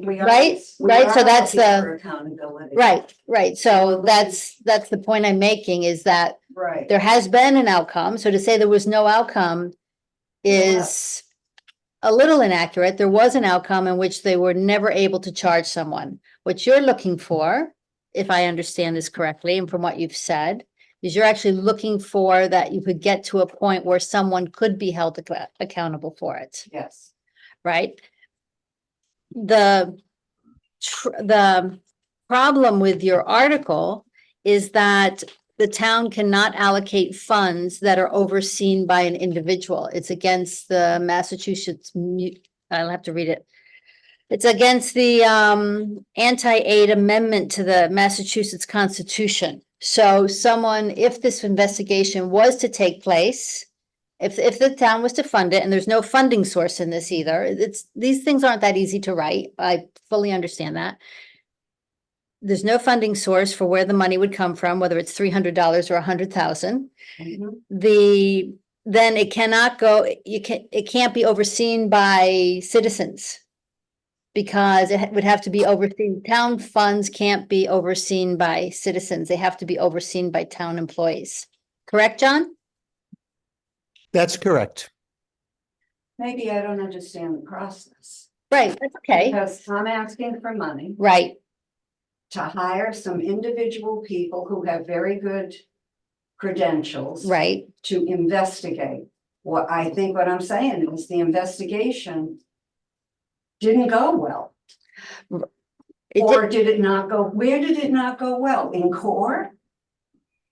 So I am not a legal expert and I am not a police expert, so I don't know if all the efforts that were placed were sufficient or if the ball got dropped somewhere. So therefore, the asking for public records in this respect would help get a better understanding for you on this. Secondly, the investigation can't be overseen by, so somebody else want to try, have a stab at this? The funding source. Yeah, the town can't give money to individuals to do anything. I think somebody did, and because I left some of my paperwork home, I think that happened out at the airport with, Yeah, I'm not familiar with the investigation that you referenced. We I have see it. resident airport expert Clifford Williams in the audience. Do you remember an extensive investigation that cost $100,000 at the airport? Yes, What was it for? when Al Peterson and Foley Vaughn. So that was for the financial mismanagement of town and airport funds. Correct. And it was overseen by a town employee, Well, we hired a private investigator, I guess you could say. but managed by a town employee. I don't know if he's managed, they work. Yeah, by- no, that was if I may, that was an investigation by the airport commission in the town. The fact that they hired an independent investigator doesn't change the nature of that investigation. And if I may, Denise, I'm sorry, I just jumped in here, but to No, try go to ahead. try to short circuit some of this, there is general authority for the select board to conduct investigations. So that's, but not for private citizens using town funds to do that. So that's basically the issue that we saw with this particular warrant article. It's not, town meeting can appropriate the money because this kind of an investigation would require funds be expended under the direction of somebody in town hall or in the town. But this article does not have any language to suggest that there would be an appropriation of funds for this purpose. So I don't think you could cure that defect now by trying to add that to a motion. Okay. Okay, so, Can I finish? no, it's not public comment. Stephen asked you a question. It's not public comment yet, I'm ready. Curtis. I know you're ready. You're waving at I me. want you to know that we want public. Yes, but Thank I you. want the committee to get through it first, please, folks. So, okay, any other comments or questions from the finance committee? Jill? It sounds like there's not a financial avenue to get what you want through your article. Is there, do you want to amend it in some way? Is that? John, can it be amended, John? To your point, could there be I had that on my thing. Can it be amended? yeah, no, I was asking our town council, John. Well, as we talked about during the previous discussion, the petitioners can certainly make a motion that is different than what's set forth in the article itself. However, it must be within the scope. And so if the question is, could this be a motion made to appropriate a sum of money? The answer is no, because that's not within the scope of what was in the warrant article. I do. Why is it not? I mean, look at the text of the article. It says to raise, borrow, Oh, that's. transfer from available funds to be spent for the purpose of funding. Is that not? I'm sorry. Did I miss that? Doesn't give an amount, but it does say that. It does talk about raising funds. It just doesn't Oh, say. yeah, I'm sorry. That language is, I'm sorry, I do apologize. That language, so there could be a motion to raise funds or transfer funds to conduct the investigation. And it would have to be under the select boards. I mean, it can't be done by an individual, a private individual. That's right. That's right. It would have to be done under the auspices of the select board's investigatory powers. But Okay. that is an appropriation of funds. It doesn't mandate anything. That's would be up to the select board to decide whether or not to use those funds to conduct a further investigation. Okay, thank you. So could I ask, so are you saying that I could go before the select board and ask for this? No, Gail, what he was suggesting was, thank you for that question. What he was saying is that you could go away and do your homework like the last petitioners and change this article so it's not being run by an individual. And you would probably want to put in up to $100,000 in an amount. So there is no source of funds in that. That would be something we'd also have to identify where it would come from. And then you could come back and say, you know, I've proposed this article instead of the one I submitted. And then the finance committee would make a motion to blah, blah, blah with the following text. So Okay. that's how that would work. I'm going to, if the finance committee has no more questions, I'm going to open it for public comment, so Curtis can stop waving his hands. Curtis Barnes? Thank you very much, Curtis Barnes. This is really a friendly comment. I have met with the new chief a couple of times. I'm telling you, you should go talk to the chief. She is fantastic. She will hear you and she'll give you good advice. So I think you'll feel a lot better if you go see the chief, and I hope you will do that. Thank you. Thank you, Curtis. Yeah. I did meet the But you chief. should. Well, I wasn't here that day. Cliff, I'll finish my answer. okay. Anyway, the paving subcommittee from this finance committee was the one who investigated the Okay, airport. okay. And I'm not sure who or what appropriated the money, but there was money appropriated. And I think that's the job of the town administration or the Mhm. finance committee to find out where the money is, or you can move money from the reserve fund. Anyhow, they hired an investigative team or an audit team, and they went out to the airport and they did the audit. I don't see where this is anything different. That they weren't overseen. They were hired. They did a job. They came back. They gave their analysis, and I don't think anything different. I think the town's hired other investigators to do same thing. I think you're confused by, it's nothing to do with me, by how this works. I mean, we've done this before. No, it's not a question of whether there can be an investigation, Cliff. In the article itself, it says it will be overseen by the member of the public, not by a town employee, which it can't be. I think it's the team of individuals that are highly qualified that are going to oversee the investigation to make sure, because they're trying to get away, just like the, well, I'm trying to explain. Yeah. I think they're trying to get away from the town, because in the sense they're investigating the process that they believe failed. So it's nothing personal. It's what happened. They don't want it to happen again. So Understood. But that would mean a different branch of the town would be the person. So if I'm the investigating person, I don't even know I'm doing this, but if I was the investigator, I'm investigating, I can report to Maria because she's a town employee. My outcome, she manages me, she makes sure I stays on track. I cannot report to Susie Cream Cheese, who is just a member of the public. I like Susie. So- This doesn't mention reporting to individuals. It says that the investigation will be overseen by, I don't see that text. at the bottom of in the article, So the investigation would have the oversight of the article sponsors, who are members of the public. Yeah, I don't think that stops anybody from reporting to the town, but I think it's the. Anyway. Yeah. Gail's going to go away and come back with an improved homework product. Jill, Okay, well, is that what are you gonna come back? Is that?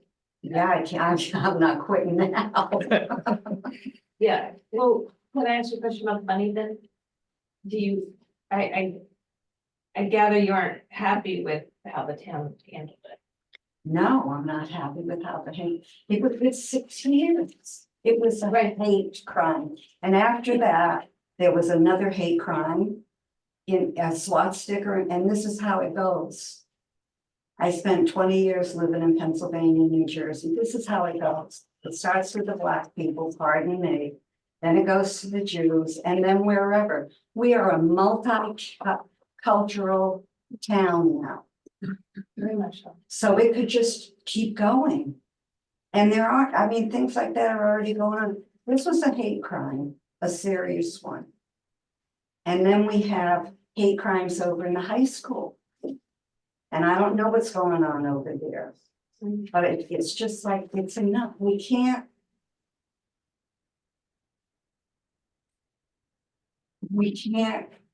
not do something. It was paint this time. But it'll escalate. because hatred escalates. But so my question about the money is, and I appreciate what you're saying, Okay, but my question about the money is if you, I sense distrust about the process. right, right, or somebody else would give me.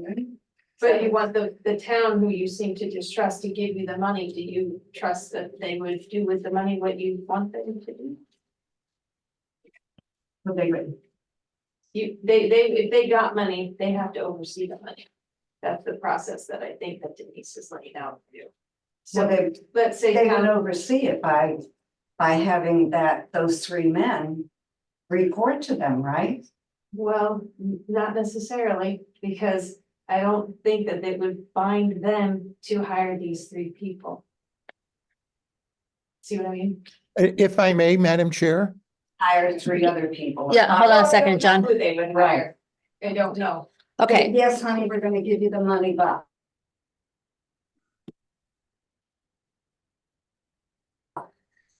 wait, Right. Gail, hold on a second. Muted. I don't know. I don't see him. I'm Lucy's sorry. up. Go ahead, John. Oh, sorry about that. So the role of town meeting in this, under this article would be to appropriate the money to conduct an investigation to be overseen by essentially the select board or their designee. That would be a proper motion under this warrant article. Okay, Denise. thank you, John. Jeremy?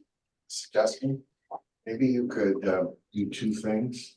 One is go and visit with the chief of police, see what you think of that outcome. And secondly, take the language of your warrant and visit with council and change it so that it would be reflective. And then after you have visited with the chief of police and after the language is conformed usual, then you can decide if you want to come back. Okay. Does that make any sense? Yeah. Except for the fact that the town council sessions were before the warrant articles were submitted, there are no more town council sessions now.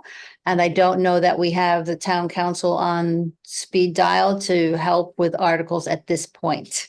No, I would do that. I would help if that's the okay, finance committee okay. motion.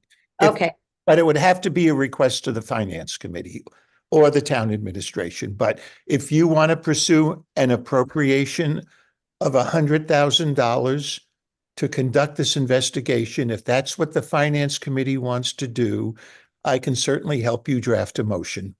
all right, thank you, John. Okay, Thank you. Right there, I suggest there's no further action for us tonight. I agree. I agree. Okay, thank you, Gail and Okay. Gail's, I'm sorry, I forgot your name, Tracy. Thank you. Close comment. Oh, thank you, Curtis. I've already. You're doing a great job, Curtis. Curtis, would you like my chair? So while they're saying thank you, I have a question. So what do I do? I'm gonna go see the. Police chief, you're going to take a stab at rewriting your article based on what we talked about. Mhm. And then you'll bring it back to us at a future meeting. And I will email you as to when I want you to come back, please. And then if your motion isn't quite up to snuff, Finance Committee can consider asking town council to help get it in proper shape. If we make a positive motion on your request, on your article, rather. Okay? I'm gone. Yeah. How could I? Right. Good. Good. So you didn't. Oh, no. Okay, thank you. We've got Megan Perry patiently waiting. Thank you very much. Thank you. Issue's important. Okay, Megan, I'm so sorry. That's all right. Might it be possible to do Article 92 first, just because I think that's going to be a bit of a longer conversation, and I am going to have to do bath and bedtime. I'm sorry, I just. Yes, that's okay. I have to tell Family comes first over articles, sorry. for the alphabet people, and it's 92 for the people that are flipping through the warrant. Because we got the numbered warrant now, Megan, and we're Yeah. flopping. Oh, sorry. No, no, it's 92 not your is the- fault. Do you want me to? So So go- you know what 92 is? Yeah, it's Article F. It's the Okay. department heads report to town manager. Yes, ma'am. So, same as for the other folks, Megan, as you well know, it's, 5 minutes at town meeting. So if you could give us maybe 5-6 minutes on your article and then we'll ask questions. I'm not even gonna be that long, I don't think. So one of the things that this article is for, is so that all town employees should be under the town manager. An example for why this is important is, there was an email I received through a FOIA request regarding the hiring, of an employee, the transportation manager. I think that's the correct title. That's from 2/21 of 23, where the town manager sent in some suggestions, some comments and whatnot, and it was completely overlooked. The town manager was not, her opinions were not really considered, and they just kind of pushed over. The department head should have to answer to the town manager on matters such as that. And I think it's really important that they do. And I think the article kind of speaks for itself. I'm not really sure if the committee has any questions on it that I can try to address, but I do think it's important that all town employees be under the same roof. They're all on a salary from the town. They should answer to the town. Thank you. So Peter Schaefer has a question. Yeah, Megan, what town managers don't report to Libby? Right now, it is just the planning director. So the entire plus department doesn't have to necessarily answer that way. And an example would be when the planning director wanted to give the newly hired planning transportation director a raise just a few months after he had been hired, after the town manager had some suggestions. She actually said at a meeting that she didn't necessarily need a vote from anybody, but she was informing the NPDC that that's what she was doing, sidestepping the town manager altogether. There are reasons. Does anybody know why the planning committee? There's a memorandum of understanding between the planning office and the town. Do you know, understand why that was set up that way? I don't remember the rationale at the time, but I know that essentially on the organization chart, the planning director and the town manager are on the same level with different departments under. John Giorgio has the answer for this. So thank you, John. So first of all, the MOU is between the Nantucket Planning and Economic Development Commission. I'm going to call it the Planning Commission for short. That's an independent state agency. It's actually a political subdivision of the Commonwealth. It's not part of the town of Nantucket. And it's not subject to the charter of the town of Nantucket. But Stephen is correct. I believe it was it's been quite a while now. The commission, the planning commission, has the authority under its enabling legislation to hire employees.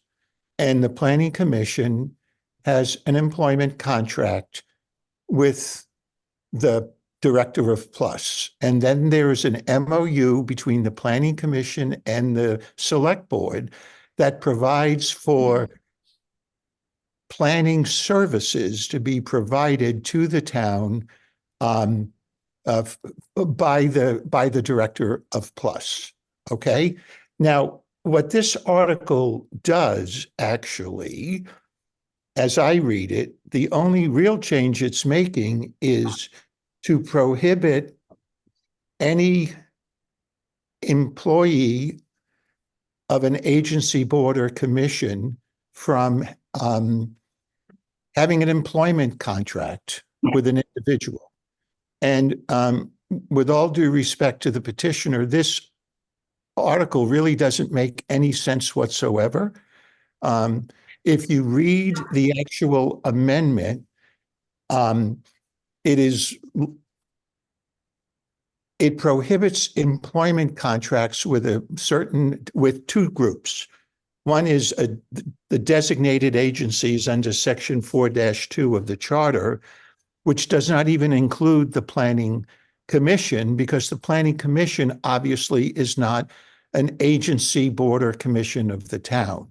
So that change is not going to be legally effective. I think all it's going to do is create a lot of confusion. There's also a provision in the petitioner's article that would have similar language, that is prohibiting employment agreements for department heads. And I say that because it prohibits a department head from having an employment agreement with a board, committee, or commission. And that would include the select board. So I think this charter amendment is, with all due respect, not very thought out. I don't think it's going to accomplish what I think the petitioner is trying to do here. And more importantly, I think it would have serious ramifications for the efficient administration of town government. You know, employment contracts, and that's the key in this charter amendment. That's the key. That's what's happening here. And to not allow town employees to be subject to employment agreements, whether they work for one of the agencies set forth in the charter, or they're a department head, which I think this agreement could be construed as applying to, you're going to have a lot more difficulty recruiting and retaining qualified people, whether it's the director of Plus, whether it's the fire chief, whoever currently has a employment contract. And it would require, I think, an amendment to the Planning Commission Special Act to really effectuate what I believe is the intent of the petitioner here. But employment contracts are a very important tool that the town has to recruit and retain qualified individuals. And so I don't understand why there would be any basis for trying to prohibit those kinds of contracts. Thank you, John. Questions from the committee? Otherwise, I'll go back to Megan. Do you want to Yeah, I'd like hear, Megan, do you want to say more about and react to what town council has just said? I would respectfully disagree with what he said, and I'm happy to listen to what the committee has for questions. I think the not yet, Curtis. I'm just wondering here. I know you are, Curtis. Curtis Barnes is waving at us, Megan. I don't know if you can see that. So the committee doesn't have questions yet. I think the question from the committee is, what is your answer to John? Yeah, I do have a question. That's my. Oh. What actually is his question? It isn't a question. He basically said what your article. I think it's around this folded text that said amendments will require the department heads of town administration departments report to the town manager and are not subject to employment contracts with other boards, commissions, or agencies. And what John said was those employment contracts with commissions and agencies are the device that's used to hire employees and consultants and all sorts of people right now. So what is the purpose of not allowing contracts? But Stephen, there's something even more. Those boards, committees, and agencies that are identified in that section of the charter have no legal authority to enter into contracts of any kind, including employment agreements. I can only surmise that the intent of this article is to prohibit the Planning Commission from having an employment agreement with the planning director. That is the intent of this article. And you cannot achieve that through a charter amendment because the Planning Commission is an independent agency not subject to the town charter. Peter, first Peter, then Jeremy. John, is this the way all towns similar to Nantucket are organized? No. Nantucket is sui generis, being polite.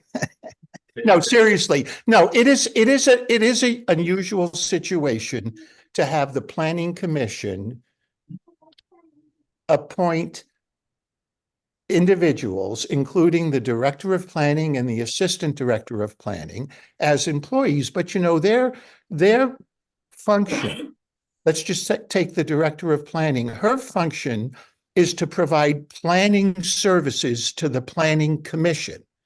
In addition, through the MOU, she also provides support to the various boards and commissions, town boards and commissions that are listed in the charter, the Conservation Commission, the Zoning Board of, not the Conservation Commission, the Zoning Board of Appeals, the Planning Board, the Historic District Commission.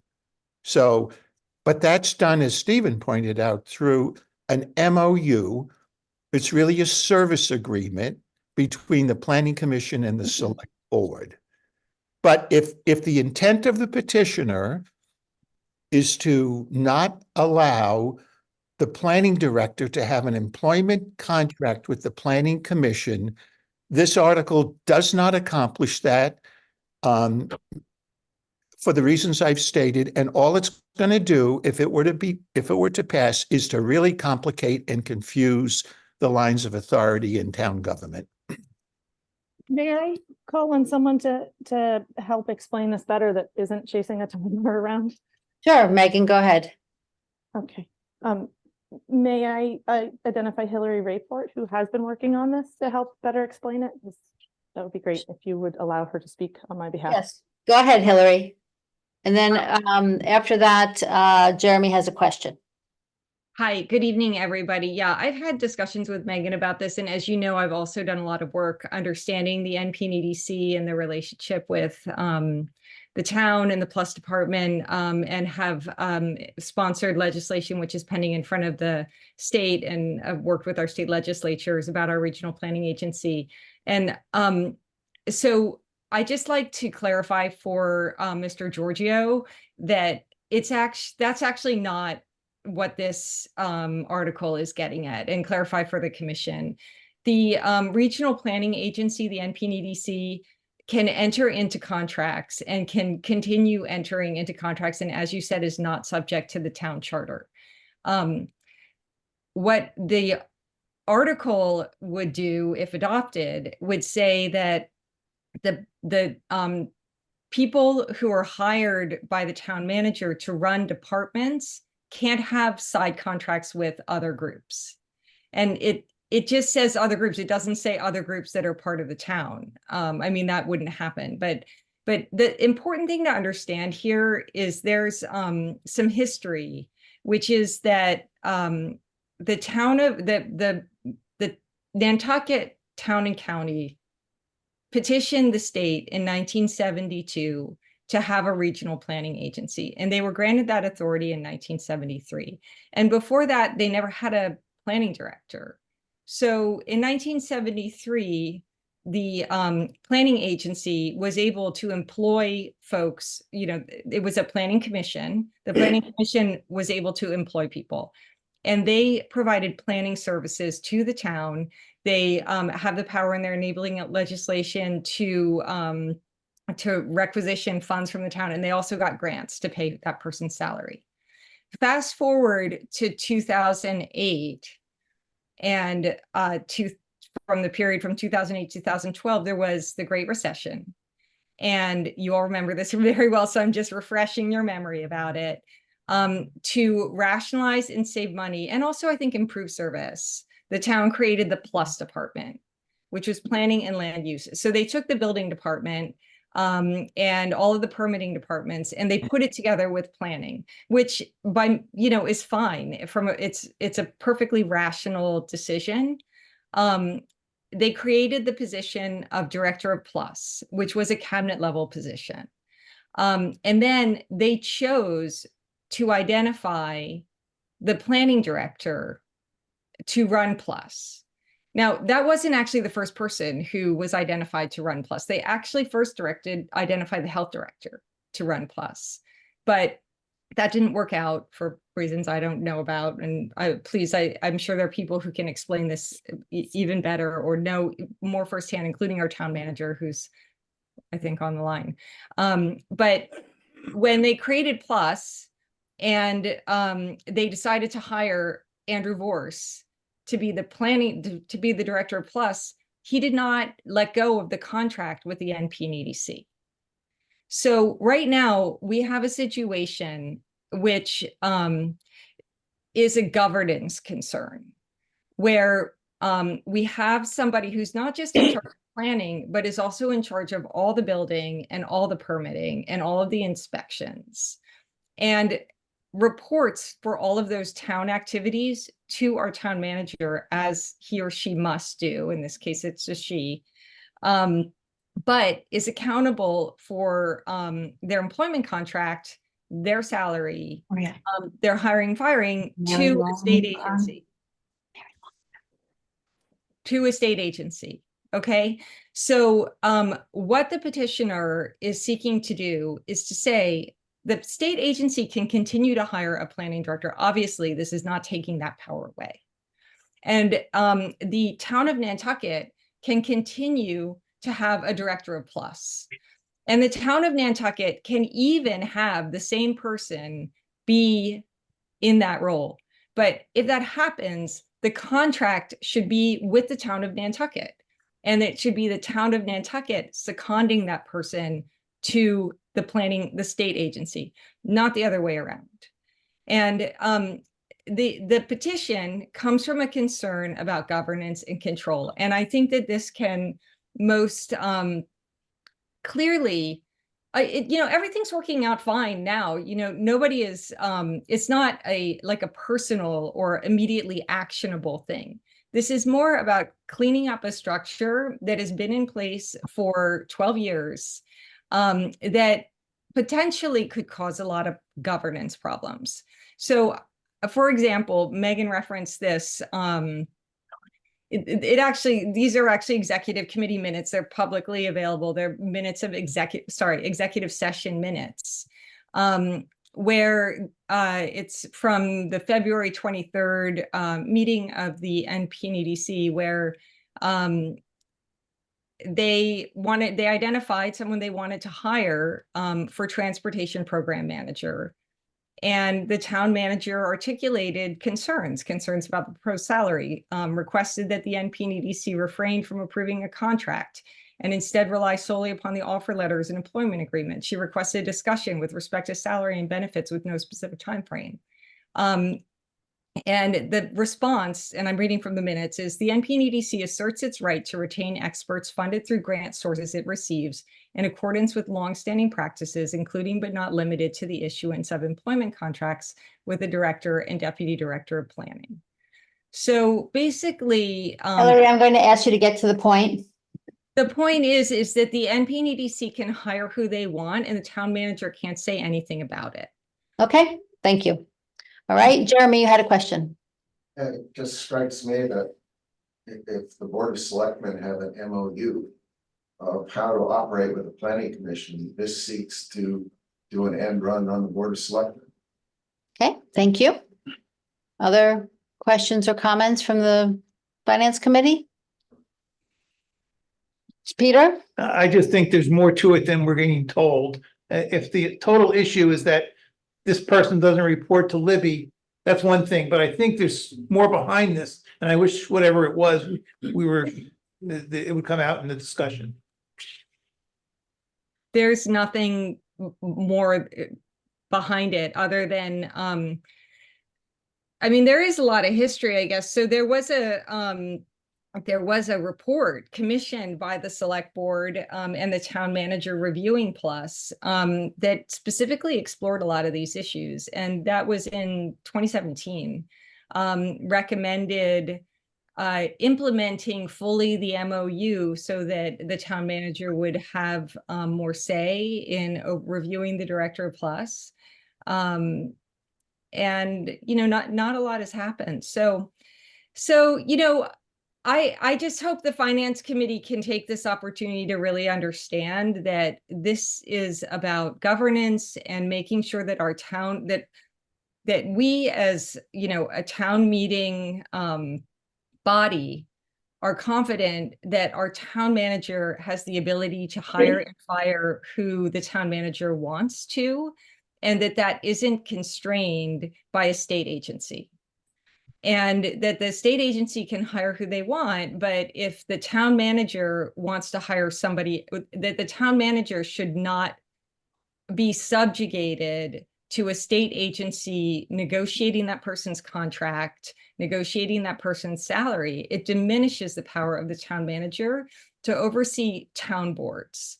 building Have you discussed this with Libby?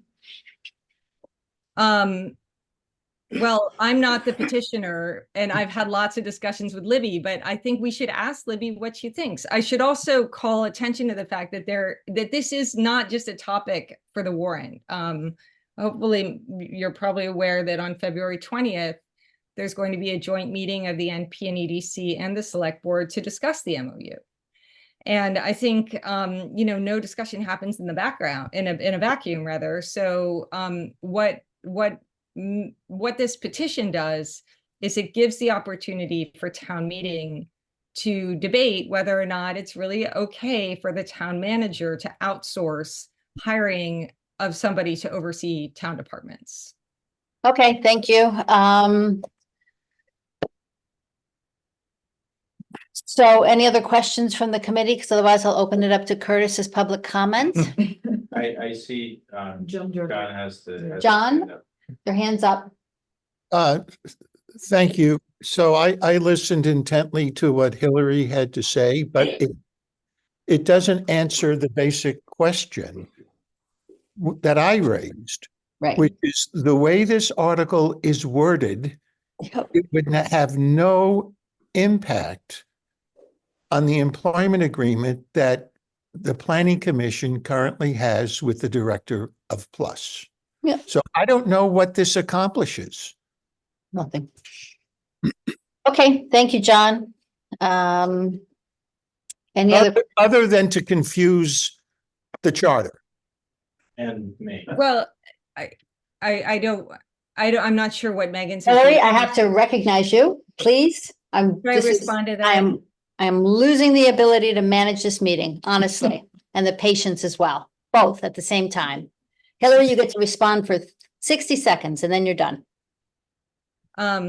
So I think hopefully I've explained along with Megan the intention of the petition. But this isn't the first petition that's come before this committee tonight that maybe needs a little help.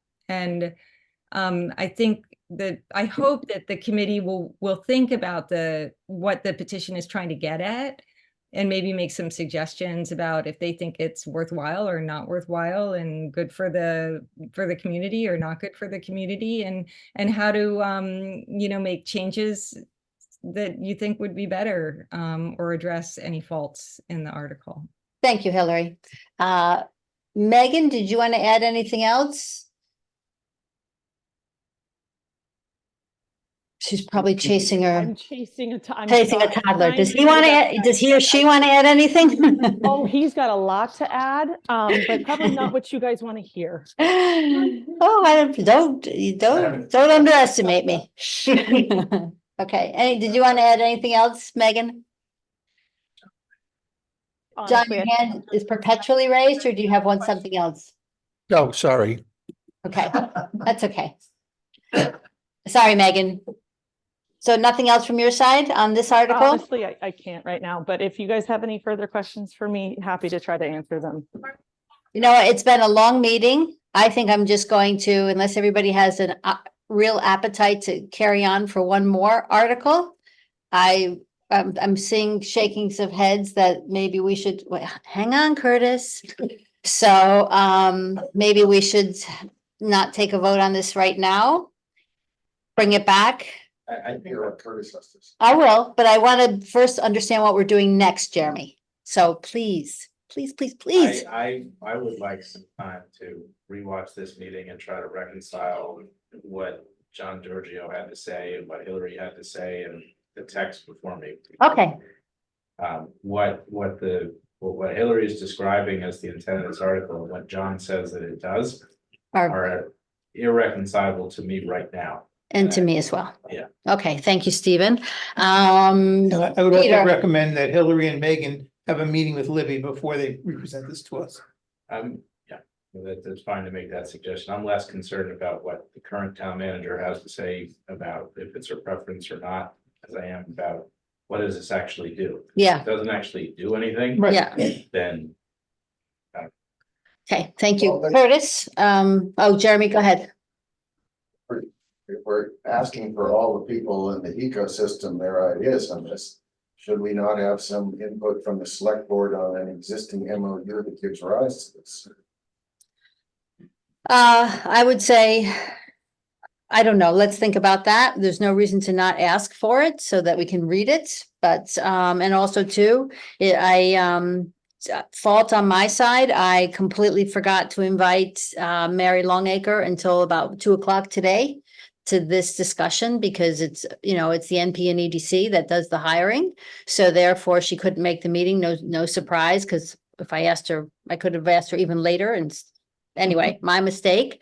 So I did tell her that we would want to hear from the NP and EDC and that we would most likely defer it unless it was just crystal clear that there was a motion on the table. So with that, I'm going to Curtis. Curtis Barnes. I did look at this carefully and I also looked at the charter. Section 4.4. And I think what we have to look at is potentially unintended consequences. Because as a water commissioner, we have an independent board of water commissioners and we are responsible for hiring our director. The airport, which is listed under appointed officials, but is not in the organizational chart of the town for some reason, hires the director of the airport, and potentially maybe the land bank is a commission, even though I think that's sort of chartered separately. But there are 3 areas where what I consider to be potentially unintended consequences of this particular article. So I think you look very carefully at that. Thank you for that very good point, Curtis. Cliff Williams? I'm usually on opposing ends with town council, so I'll give him credit on the legality of his efforts. And he's correct. The airport also does not fall under the preview of the town manager as the chart is written. Yeah, good. There you go. Thank you, Cliff. Okay, so, yes, Maria. Hillary has her hand raised. Hillary, we are going to defer this to a future meeting. So I just had a quick question about what you wanted to have happen between now and the deferral. And I think Megan and I would appreciate being able to talk with the town manager as suggested, but also talk, work this out a little bit with John Giorgio. John, if the town manager would approve your being able to be part of it, because we seem to see things differently. So it would be great to work it out. Okay, So Denise, I just want to say that, as you pointed out earlier, I spent 4 hours available to citizens in October. Yeah. To help them write warrant articles. And that's especially important if you're going to be amending the constitution of the town, which is the town charter. So I think that ship has sailed unless I am specifically directed by Libby to have further conversations. Thank you, John. Yes, so Hillary, I mean, you are an old hand at warrant articles. So I am confident that you and Megan together could take a look at. I don't think we need you to change anything. Actually, what we need to do is sit down and, as Stephen said, rewatch this section of the meeting and get an understanding of what's written compared to what John said and what, what's possible. And I will let Megan know when we are going to discuss this again at FinCom. So then that way you don't have to come to every meeting, though it is fascinating. I agree. So, okay. So we'll give you, it'll be at least a couple weeks. So May I just request that you have my correct email to let me know that, because I know somehow the incorrect email was used. Yeah, we had it on the sheet as, it was on the sheet as evening, and then I caught that it was eventing. So, And yeah, Gmail when it's not a Gmail account. it's sorry. It was also at Gmail and it's actually at me. gmail.com. Oh, okay. Oh, so that we got that wrong too. Okay, Yes. The latest email has the right, so. okay. I'm pretty sure the majority of town departments have my email if you have any questions on it. Okay, and we will get to your other article at the next meeting. Again, sorry, but I think it's getting late for everybody. And I think it'd be better off to talk about it when we're fresher. If you don't, again, apologies, Megan, it's been a bit of I appreciate that, as does my son. a challenge. Okay, thanks, Megan. We'll see you again soon. And may I have Second. okay there. So Stephen made the motion, Peter seconded, Jill, Stephen, Jeremy, Aye. Peter, Aye. Joe, Aye. and Rob. Aye. Thank you, everyone. Thanks a lot. John, thank you very much. Been very helpful today. It's like old Start times. putting- I know.